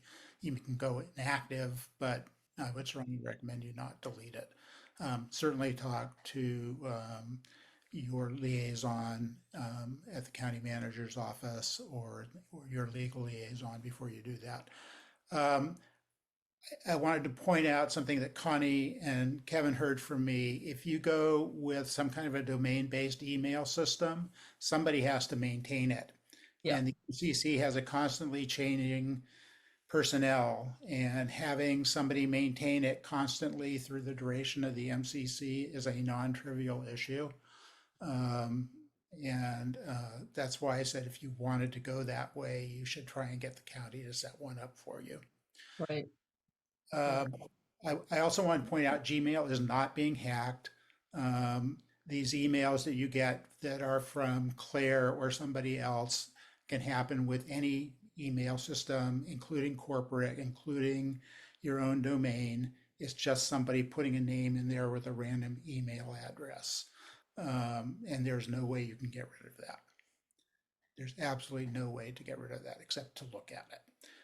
I will say I have multiple accounts. I've set up forwarding. I set up forwarding for some of the MCC accounts for other people. The more forwarding you do, the more likely things get dropped. I would strongly, strongly, strongly suggest that nobody ever change the existing email address unless you have a very good reason to, and that you phase it in for the future. If somebody wants to change it, great, but then you have to update it in the MCC records and on the MCC website and everything else. So those are my thoughts. Thanks, Dave. Go ahead, Dan. Dan? Yes, yes. So, my comments are that, number one, I think, okay, my email address is midcoastdan@gmail.com. I live in the Midcoast. Doesn't say Midcoast MCC. Regardless, anybody that invests their personal unpaid time onto the MCC through the duration of their term, you know, communicates and, you know, to whatever level that they choose, communicates with, you know, the community. And, you know, I'm thinking that to come up with some policy of eliminating somebody's email after they serve their term, I think that, you know, essentially that's kind of like shooting the MCC's foot in regards to you know, the overall concept is to engage with the community. And so by practice of being on the council, you're engaging with the community, and to be able and to imply that that should be shut off in any which way or whatever immediately, I kind of disagree. I do, Connie, I do understand, you know, some of the concepts that were, but you know, that you put forward. I just, I guess I'm questioning, you know, the long term. You know, there's a short term kind of a nice and tidy kind of a immediate concept, but the long term, as far as the community being connected, I think that potentially this concept of an email that just has a sunset, you know, is not really beneficial for community being connected. And as far as being confused on who's actually on the council, well, you know, it's on the website. Of course, nobody should ever imply that they're still on the council, and you know, that there should be some that would be something that I'd be open to, some kind of protocol. I don't know, signature, as Kevin suggested. You know, hey, formally, whatever. Just to make it clear. I think that would be difficult to really polish and be perfect on, but I do support the spirit of it. And as Dave Olson just said, you know, spam will always be there. So there's this concept of sunsetting emails. That's not going to solve the problem. Spam will always be there. And so yes, I think that should be something that should be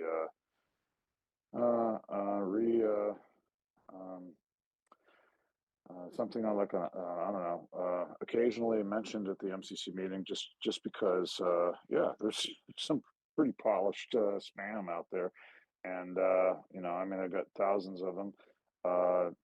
You know, learned which ones to ignore.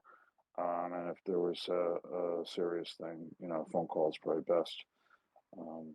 So yeah, I think that I think the concept of sunsetting an email causes a lot of problems, and specifically for being community members that we have already kind of reached out to and are connected with, that they would no longer be able to connect with a community member. So, and I think the spirit of the council is to be able to be connected as a community.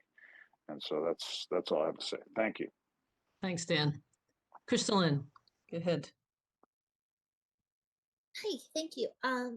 I would like to be in favor of you all moving to a system that is related to your domain name, because it does allow you for future proofing. So although you may know everybody on the council now and you guys are all good and great, you don't know who's coming on the council in the future. And if they did want to use that email address, if it's just a Gmail, to go holy rogue, then you guys would have no way to manage it.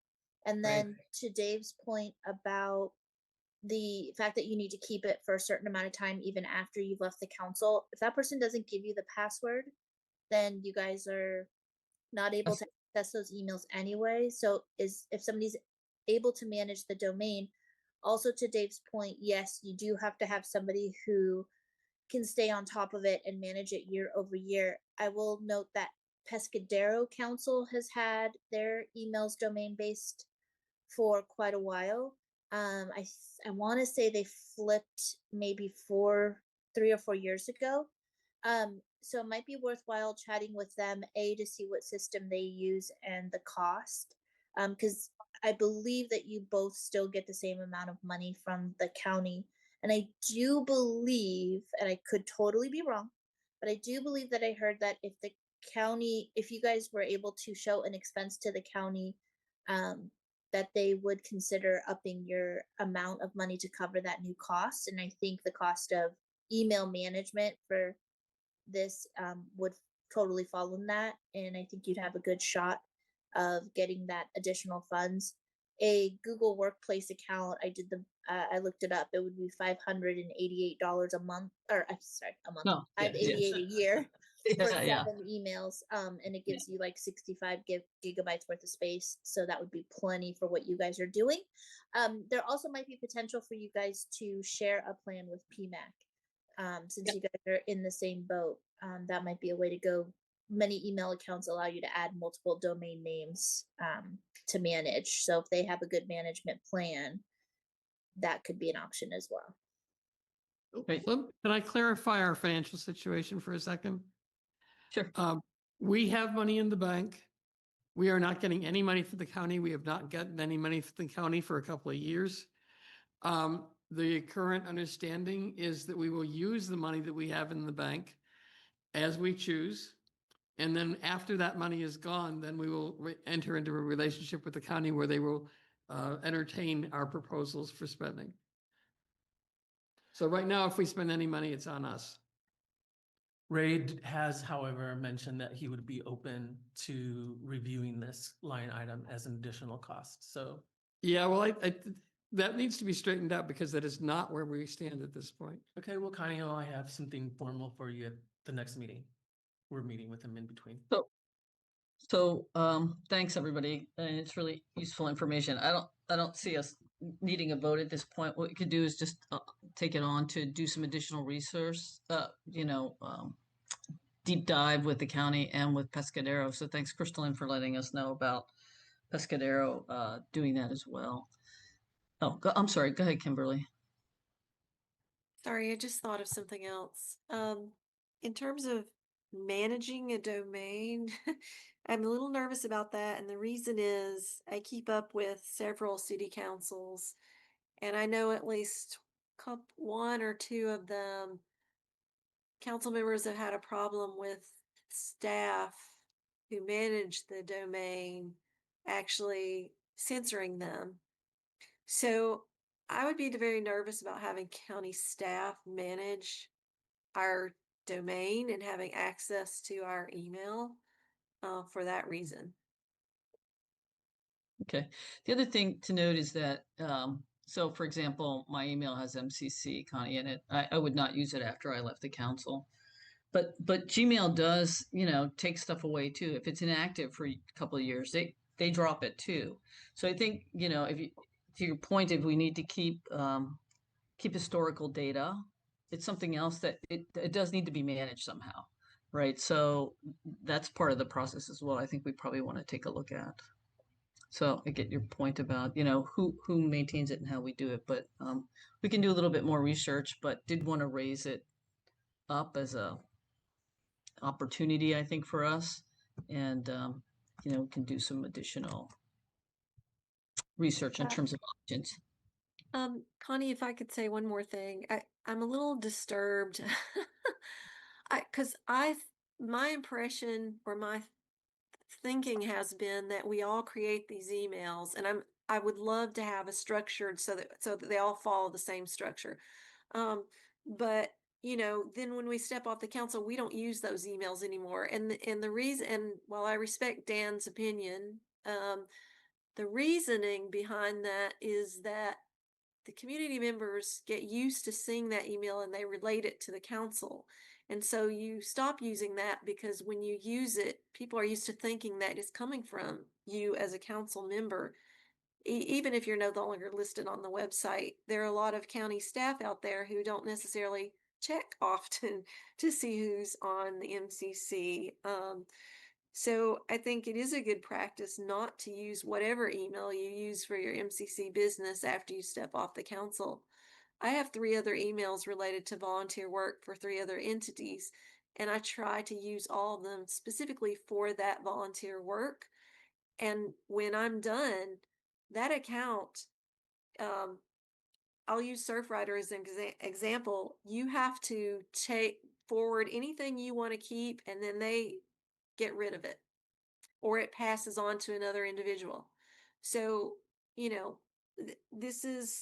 it's a common practice that you don't use a professional email for a particular purpose, even a volunteer purpose, for personal stuff after you're done with that volunteer work. So I'm gonna piggyback on on what you were talking about, Kimberly, and using the word professional. We're professionals here, representing the community as MCC members. If you're part of any professional thing out there in the world, let's just say you work for Genentech or the railroad or anything, you have an email through them. When you no longer work for them, even though you've made relationships with your customers and your friends, you are shut off and you never have access to that again, That's right. period. And that's the way business works. And they archive it, and then they go ahead and archive the They email. they archive it for you, and that's just how business goes. I think what Claire is saying, and I think we've beaten this horse pretty thoroughly, is that we're trying to find ways to get ourselves to a place like that. Yep. Okay. Well, thanks. We can take it back and come back maybe on the next meeting with some potential opportunities, and then we can follow up with Pescadero and as well in the county. Okay, well, thanks for raising the question, and we'll stay tuned. Thank you. Thanks. Okay, so we've got the letter about the GCSD park that Kevin pulled, and you asked me, Kevin, to take a look at the email that Barbara Dye sent, which I was able to do. And I don't want to interrupt you or anything, but I have a proposal that may solve it. We're talking about the paragraph in the letter that starts about there's concern about the creek that runs through the strip. And then there's also the second sentence is about the environmentally sensitive northern portion of the property. I propose that since the creek is really not part of this proposal, that we remove that first sentence and keep the sentence that is about the potentially environmentally sensitive part of the what is the park territory. I think that would solve what Hope was saying to me as a staff member. I did see Barbara's email, but I think what Hope was saying is pertinent, and that would address that perfectly. Okay, is there any other thoughts about that? Not being privy to Barbara's letter, I'm not clear why concern about the creek running through the strip is something that we shouldn't mention. Well, because the creek doesn't run through their Project. project. Well, but I think this is in reference to probably one of the 3 creeks that does run through the park. It's unrelated to Deer Creek. It's not specified, so how would we know? Here's what's left here. Because If- the if- presentation that Tom gave specifically talked about the creeks that run through Well, the it's not park. specific in the letter. Let me read you what part would be left and see if that's adequate. It says, the environmentally sensitive northern portion of the property is currently shown as undeveloped and used to divert stormwater, but more studies of that area are underway. Correct. Is that adequate? No, because it now then fails to address concerns about the creeks that run across the park. Are there creeks that run across the There are park? 3. As far as the creeks that run through the parks project, Hope has addressed that as those will be kept as open space trails, and they are looking into that, and there are ongoing studies about the creeks that are part of their project. Okay. This So just because they are going to address this, doesn't mean that we can't have a concern about it. I'm not saying that. No. I'm simply relating the information from Barbara's concern, and then after talking to Hope, who gave that additional clarifying information, that this needed more specificity.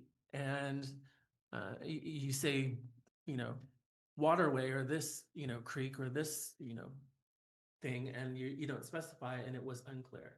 What if we say there is concern about waterways that run through the strip? Sure. I mean, you're not appeasing me. It was something that came in through our MCC email. Yeah, what I got from Barbara's, and I think Barbara's still on the call, but what I got from her email was basically, what are we talking about creek here? If we say waterways, then maybe, Barbara's hand's raised, Claire, if you wanna, it looks like. yeah, go ahead. Please, Barbara. Hi, everyone. There are 2 major creeks that run through the property. Both, on the recommendation of the RCD, are going to be made more sinuous and have significant amounts of additional riparian vegetation added to them. We're very proud of that improvement in right now they're just ditches that go straight through the property. They're going to be much better. I have never heard, and I don't think any of the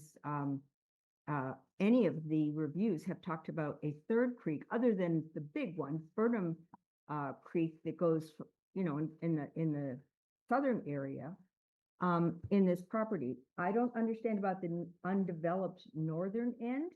That's, yes, it's a grassland, but it is going to have a trail around it and some picnic areas and quite a bit of habitat restoration. I'm just confused about what this paragraph is talking about. Two of the streams, we have very, very specific and detailed improvement plans for them. Well, one of the things to look at with a letter like this is, these are the things that were brought up in our meeting that people were concerned about. This isn't a final word of any sort. There's not even an application yet. When the planners get this, they will say, okay, what are they talking about? And they'll come ask you what your position is, and you'll tell them. That doesn't mean that there weren't concerns raised. Okay, I only know one person who's really raised concerns about this mythical 3rd creek, but okay, that's fine. So what should we do? I think we should honor the concerns of the one person who's concerned about the creeks. What if I change it to waterways rather than creek? Because then Call they it a would cover it stream. all. Call it a stream. It's, it's Streams. whatever you call it, it's still a feature that has some sensitivity, and that there's some concern in the community. Larry, I think you should use your judgment. Disposition of that feature is. gonna Fine, be- do whatever you want. I think it's fine. Okay, all right, we'll do that. So we need to approve the letter then. But but it shouldn't say the creek that runs through the strip. I changed it Okay. to waterways that are present. How's that? That's much better. Thank you.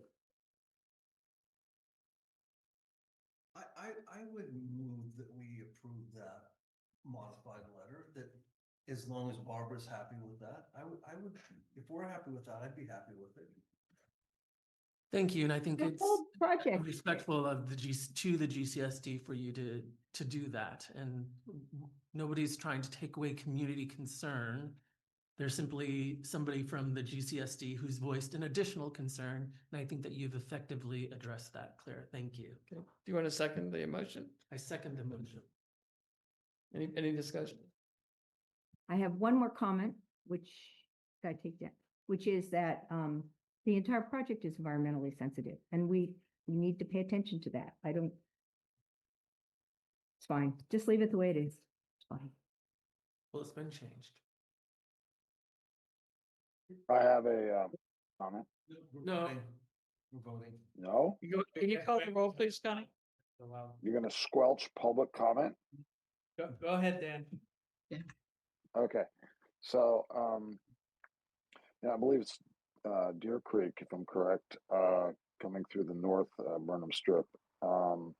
It's been recently discussed at the Harbor District level and et cetera, of potential rerouting of the Deer Creek, because right now, if I'm correct, it's Deer Creek dumps into near the boat launch, and which throws all the sediment into the boat launch, which requires that they thin that out and et cetera. And we all know that that area is going to be dredged and then dumped over into Surfers Beach. So yes, there has been Catherine Slater Carter has seems to be very warm to the idea, although nothing has been concrete. But you know, the concept of rerouting Deer Creek through the Burnham Strip out into Surfers Beach, which would ultimately dump all that sediment in and resupply Surfers Beach, which is, of course, nobody doubts that it's extremely needed. Anyway, so I just wanted to add that to the conversation. And you know, I guess really hasn't been talked about a lot, but it has been talked about on the Harbor District meetings, et cetera, for years. I think it was Brian Overfelt, you know, has talked about this as a potential solution to the erosion at Surfers Beach, Highway 1. So anyway, I just wanted to make sure that that was at the surface, so that everybody knows that that's, you know, that's another thought of potential, you know, in the future, potential, you know, engineering of a pathway of rerouting Deer Creek through that area. That's all. Okay, thank you. This letter is regarding the application for the park, though, so that's Well, additional information, which is helpful. Yeah, Thank you. it does, you know, it does relate, because, you know, there would Everything need to be space for that. Anyway, that's all. Okay. Thank you. Okay, Connie, can you go ahead and call the roll? Sure. Gus, Yes. Chris, Yes. Claire, Yes. Scott, Yes. Kevin, Yes. Kimberly, Yes. Connie, yes. Thank you. Past 7. So, council activity. Anybody got any? Well, you list the newsletter updates, so I'm happy to give you a quick update on that. I've received everything. It's not much, and I'm going to make a suggestion. I've started the formatting If anybody has any photos, any like visuals that they would like to include in the newsletter to beef it up a little bit, that would be good. Also, I would like to be able to add a calendar, kind of thinking forward. So if there's like a 3-month period of time or a 2-month period of time that we want to do these newsletters in, just publicize when the MCC meetings are, but also maybe some of our sister organizations. Connie has been talking about a universal calendar for a while, so it would be first swipe, if you will, at trying to create something that looked like that and include that in our newsletter, and maybe also share with the community some highlights, some of the things that we're working on, some of the things that we're pointed towards, and maybe share some of our successes. So that it's not just those articles. So I put in 2 pictures. I didn't want to put too many in there. You want No, more pictures? I think all I have is 2, is from you. I sent a picture. I don't. think You didn't get it? But I put it I'll on the send- I'll newsletter. send you one. But I think the article I did, Claire, I don't know if you went to the age-friendly meeting, but that may not be, sounds like that's not, I need to pull that potentially, so. No, my picture was on Still Cove. No, she's saying that She needs to pull her- her. The urgent care, I think we need. So may I'm need just to saying pull- we need stuff to beef this up. Otherwise, it's 2 articles and 3 photos. And so I've made some suggestions, a calendar, some shared successes. We've written Okay. letters, we've endorsed certain things and asked for certain actions. We've asked to be dealt into conversations with Caltrans and Harbor regarding parking. I think sharing some of those anecdotal things in the newsletter would be nice. Okay, that sounds good to me, but how are we gonna, what's the format of how we do this? Do you just finish it up and send it out? I You would- give it to I would- Kimberly, or should we bring it back and look at it? I first? would bring it, a copy of it. It's not going to be long. So it'll be a couple of pages and I can share it with the group. We can put it up on the screen. Okay, That'd be awesome. yeah. Can we do that at the next meeting? I think you know what's going on with me right now, but I think I will do my very best to have everything that has been submitted formatted. I'm sorry, I've had 3 deaths in my family since the last meeting, but I'll do my best. Well, maybe if you do your best and you get it formatted and you're not really up to doing it, maybe Gus could do it. These are graphic stuff that he's not very Oh, savvy with, so okay. just Well, we'll see how it I goes. will We'll see how do it my goes. best. We'll see what happens. Thank you. You want to talk about Cal Fire coming to my house? Pardon me? You want to talk about Cal Sure, Fire? go ahead. Oh, Cal Fire came to my house to do it today to do a quick inspection, see what's going on for Zone 0. And I had a long discussion with them. Everything was great. And they invited me to participate in a home hardening workshop September 2nd and 3rd. So I'm going to go to that. And then we'll get a report from. And then I'll give you a report on what's going on. Thanks for being the guinea pig. Oh, no problem. I'm available. I can do that. Anything else? Harbor District, the dredging project is in full swing. I don't know if any of you taken a walk down there. It's pretty cool to watch. And dredge is working around the boat ramp, has been for the last week and a half. It was, of course, derailed almost as soon as it got underway by the tsunami. It actually tore the pipe off the bottom of the harbor and swung it around. So they Oh, really? took 3 days to put that back together. Yeah, it's underway, and then within another week or so, they're gonna switch to, right now they're pumping out to the west part of the harbor to build up a platform for eelgrass planting and mitigation. And then they're gonna pull that pipe out and move it over to Surfers Beach and start working over there. So what's the time frame on finishing it? Do you know? I believe that it's like they're supposed to finish by like mid-October. That's sort of Okay, like a typical endpoint for in-water work. Okay. I kayaked over there and looked at the barge that was bumping away. Seems Yeah. innocuous to me. All the way out there, yeah.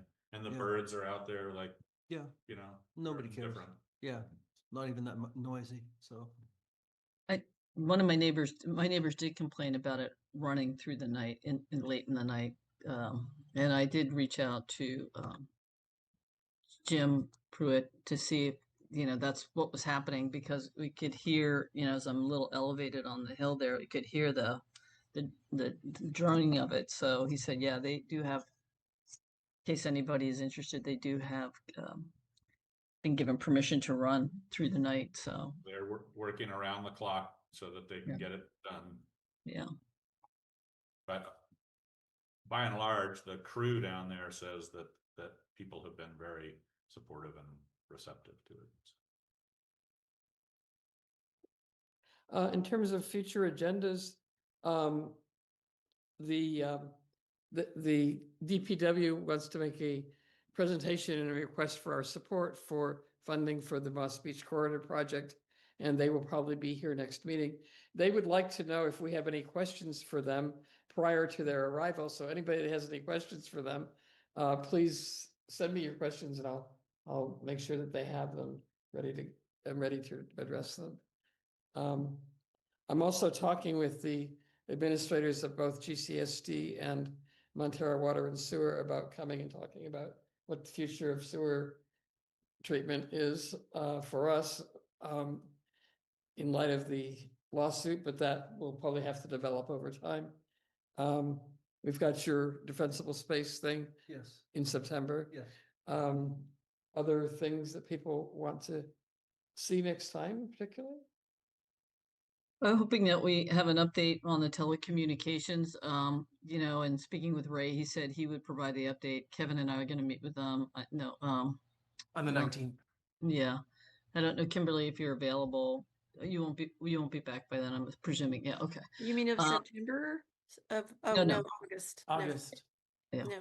Well, we'll give you the update because Kimberly's on that with us. So hopefully we'll have some updates. He said he has met with Congressman Liccardo and has some information that he can share with us. So hopefully we have that to bring forward. Connie, he also said that you guys should reach out to Berman and whatever the other guy's name is, the people from our state legislature. They're interested in this and would have something to offer. They're interesting. What? I'm sorry.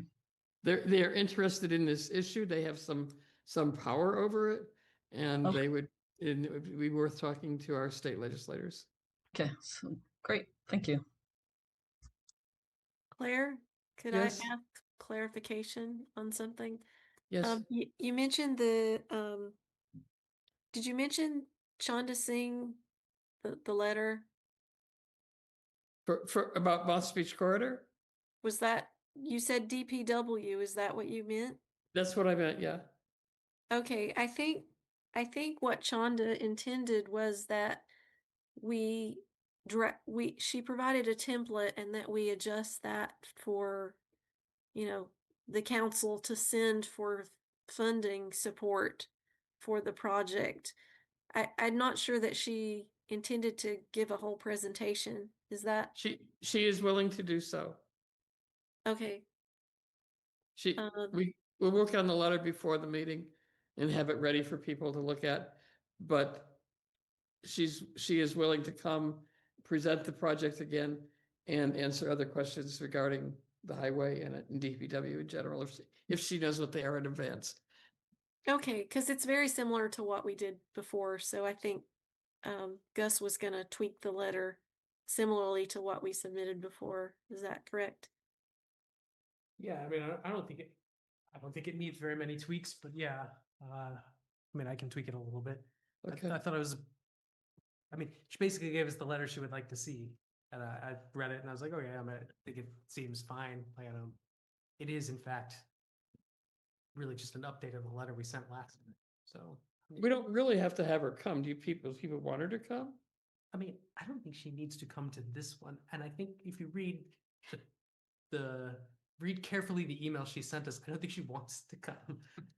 But then I said, would you like to come? She said, I'd love to come. Of course she's gonna say that. She's not gonna say no, I don't want to come. But I don't think I don't know what we need her for this meeting.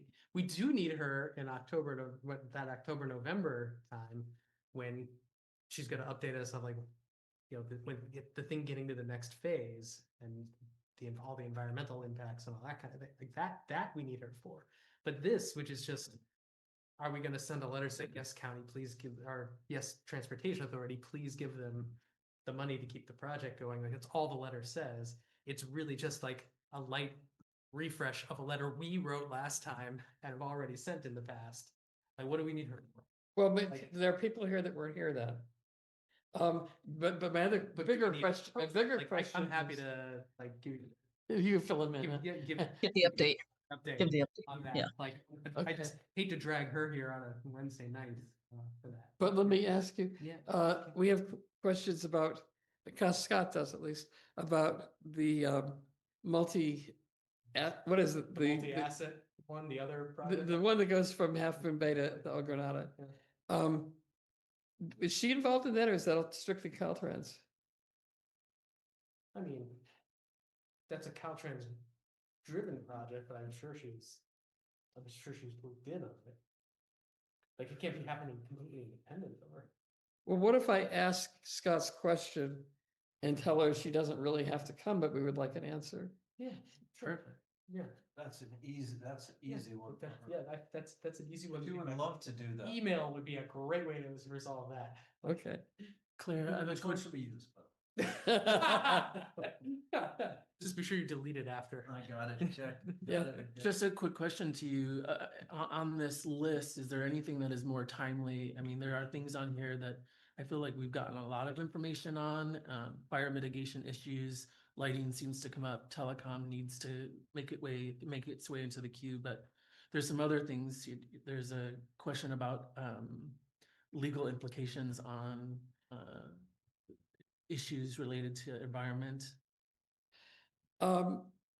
Aaron's Beach Inn project proposal, like what were your thoughts around what a presentation would look like for those? Aaron's Beach, I don't think we're at a point of agendizing that because it hasn't really gone anywhere yet. It's like a watch list item. Yeah, it's a watch list. The what about changes to CEQA and environmental things? I was thinking we needed to hear what those changes were, but I'm not sure we do. What do you think? I don't think it warrants a whole presentation at this time. Because they're relatively minor. I would think it might be something that if like Ray drops in and wants to talk about issues, he could cover it pretty quickly because he has A quick done that update, already. right? I mean, Ray has been asked to show up at these meetings like every 2 to 3 months. So I think now is probably a good time to get not a state of the union, but a state of the county and the co-site update from Ray. And we've asked several questions to Marisol about things that she has to go back to him about. So you'd be in favor of like inviting Ray to Give us, Yep. yeah, That'd be good. Okay, use that. Stan, I've had my hand up for quite a while. Claire, a question for you. Yeah, you have your head up for quite a while. What did you want to say? So, what you reported about the Moss Beach corridor and DPW just causes a lot of confusion. Caltrans is involved with the Moss Beach corridor. So, why did you say DPW, and why did you cause that confusion? I Am caused that missing- confusion because I got a letter from Chandra Singh asking us to give her a letter for financing. And she's from DPW. Yeah. Okay, think she so exactly what is the financing that she's asking for? Because the Moss Beach corridor, that's Highway 1, that's 100% Caltrans. So when you add the DPW part, it just causes confusion. And I just Well, want maybe we should tell her that we need to give her a letter since she's not involved, but I think she is. well, she's always been involved from the county, kind of like a liaison between the county and Caltrans. That's clear. So when you say DPW, it just throws a bunch of confusion. I'm sorry that you're confused. I don't know if Gus can clarify it for us or not, but well, I wasn't confused. So what exactly? She's asking for a as far as the Caltrans Moss Beach corridor project, what is she asking for? Just so that I understand clear. May I answer? Go ahead. So Dan, this is the same letter that they asked us for over a year ago. It's for the the funding of the next phase. If you recall, while you were still on the council, you approved a letter supporting funding for, I guess it was phase 2 of that project. And so this is supporting the next phase. It's almost the same type of letter. I think there are some aspects of this project that are county driven and some that are Caltrans driven. Is that correct, Gus? It is a joint project. Yes. Of the county transportation authority and Caltrans. Caltrans will do the work, but it is a But joint project of the 3 agencies. DPW hasn't done anything to do with it. It's County Transportation Authority. That's what it is, right? It's County Transportation Authority. No, well, the TA only fund stuff. Like they're not an implementation agency. Yeah. But like the county and Caltrans will do that.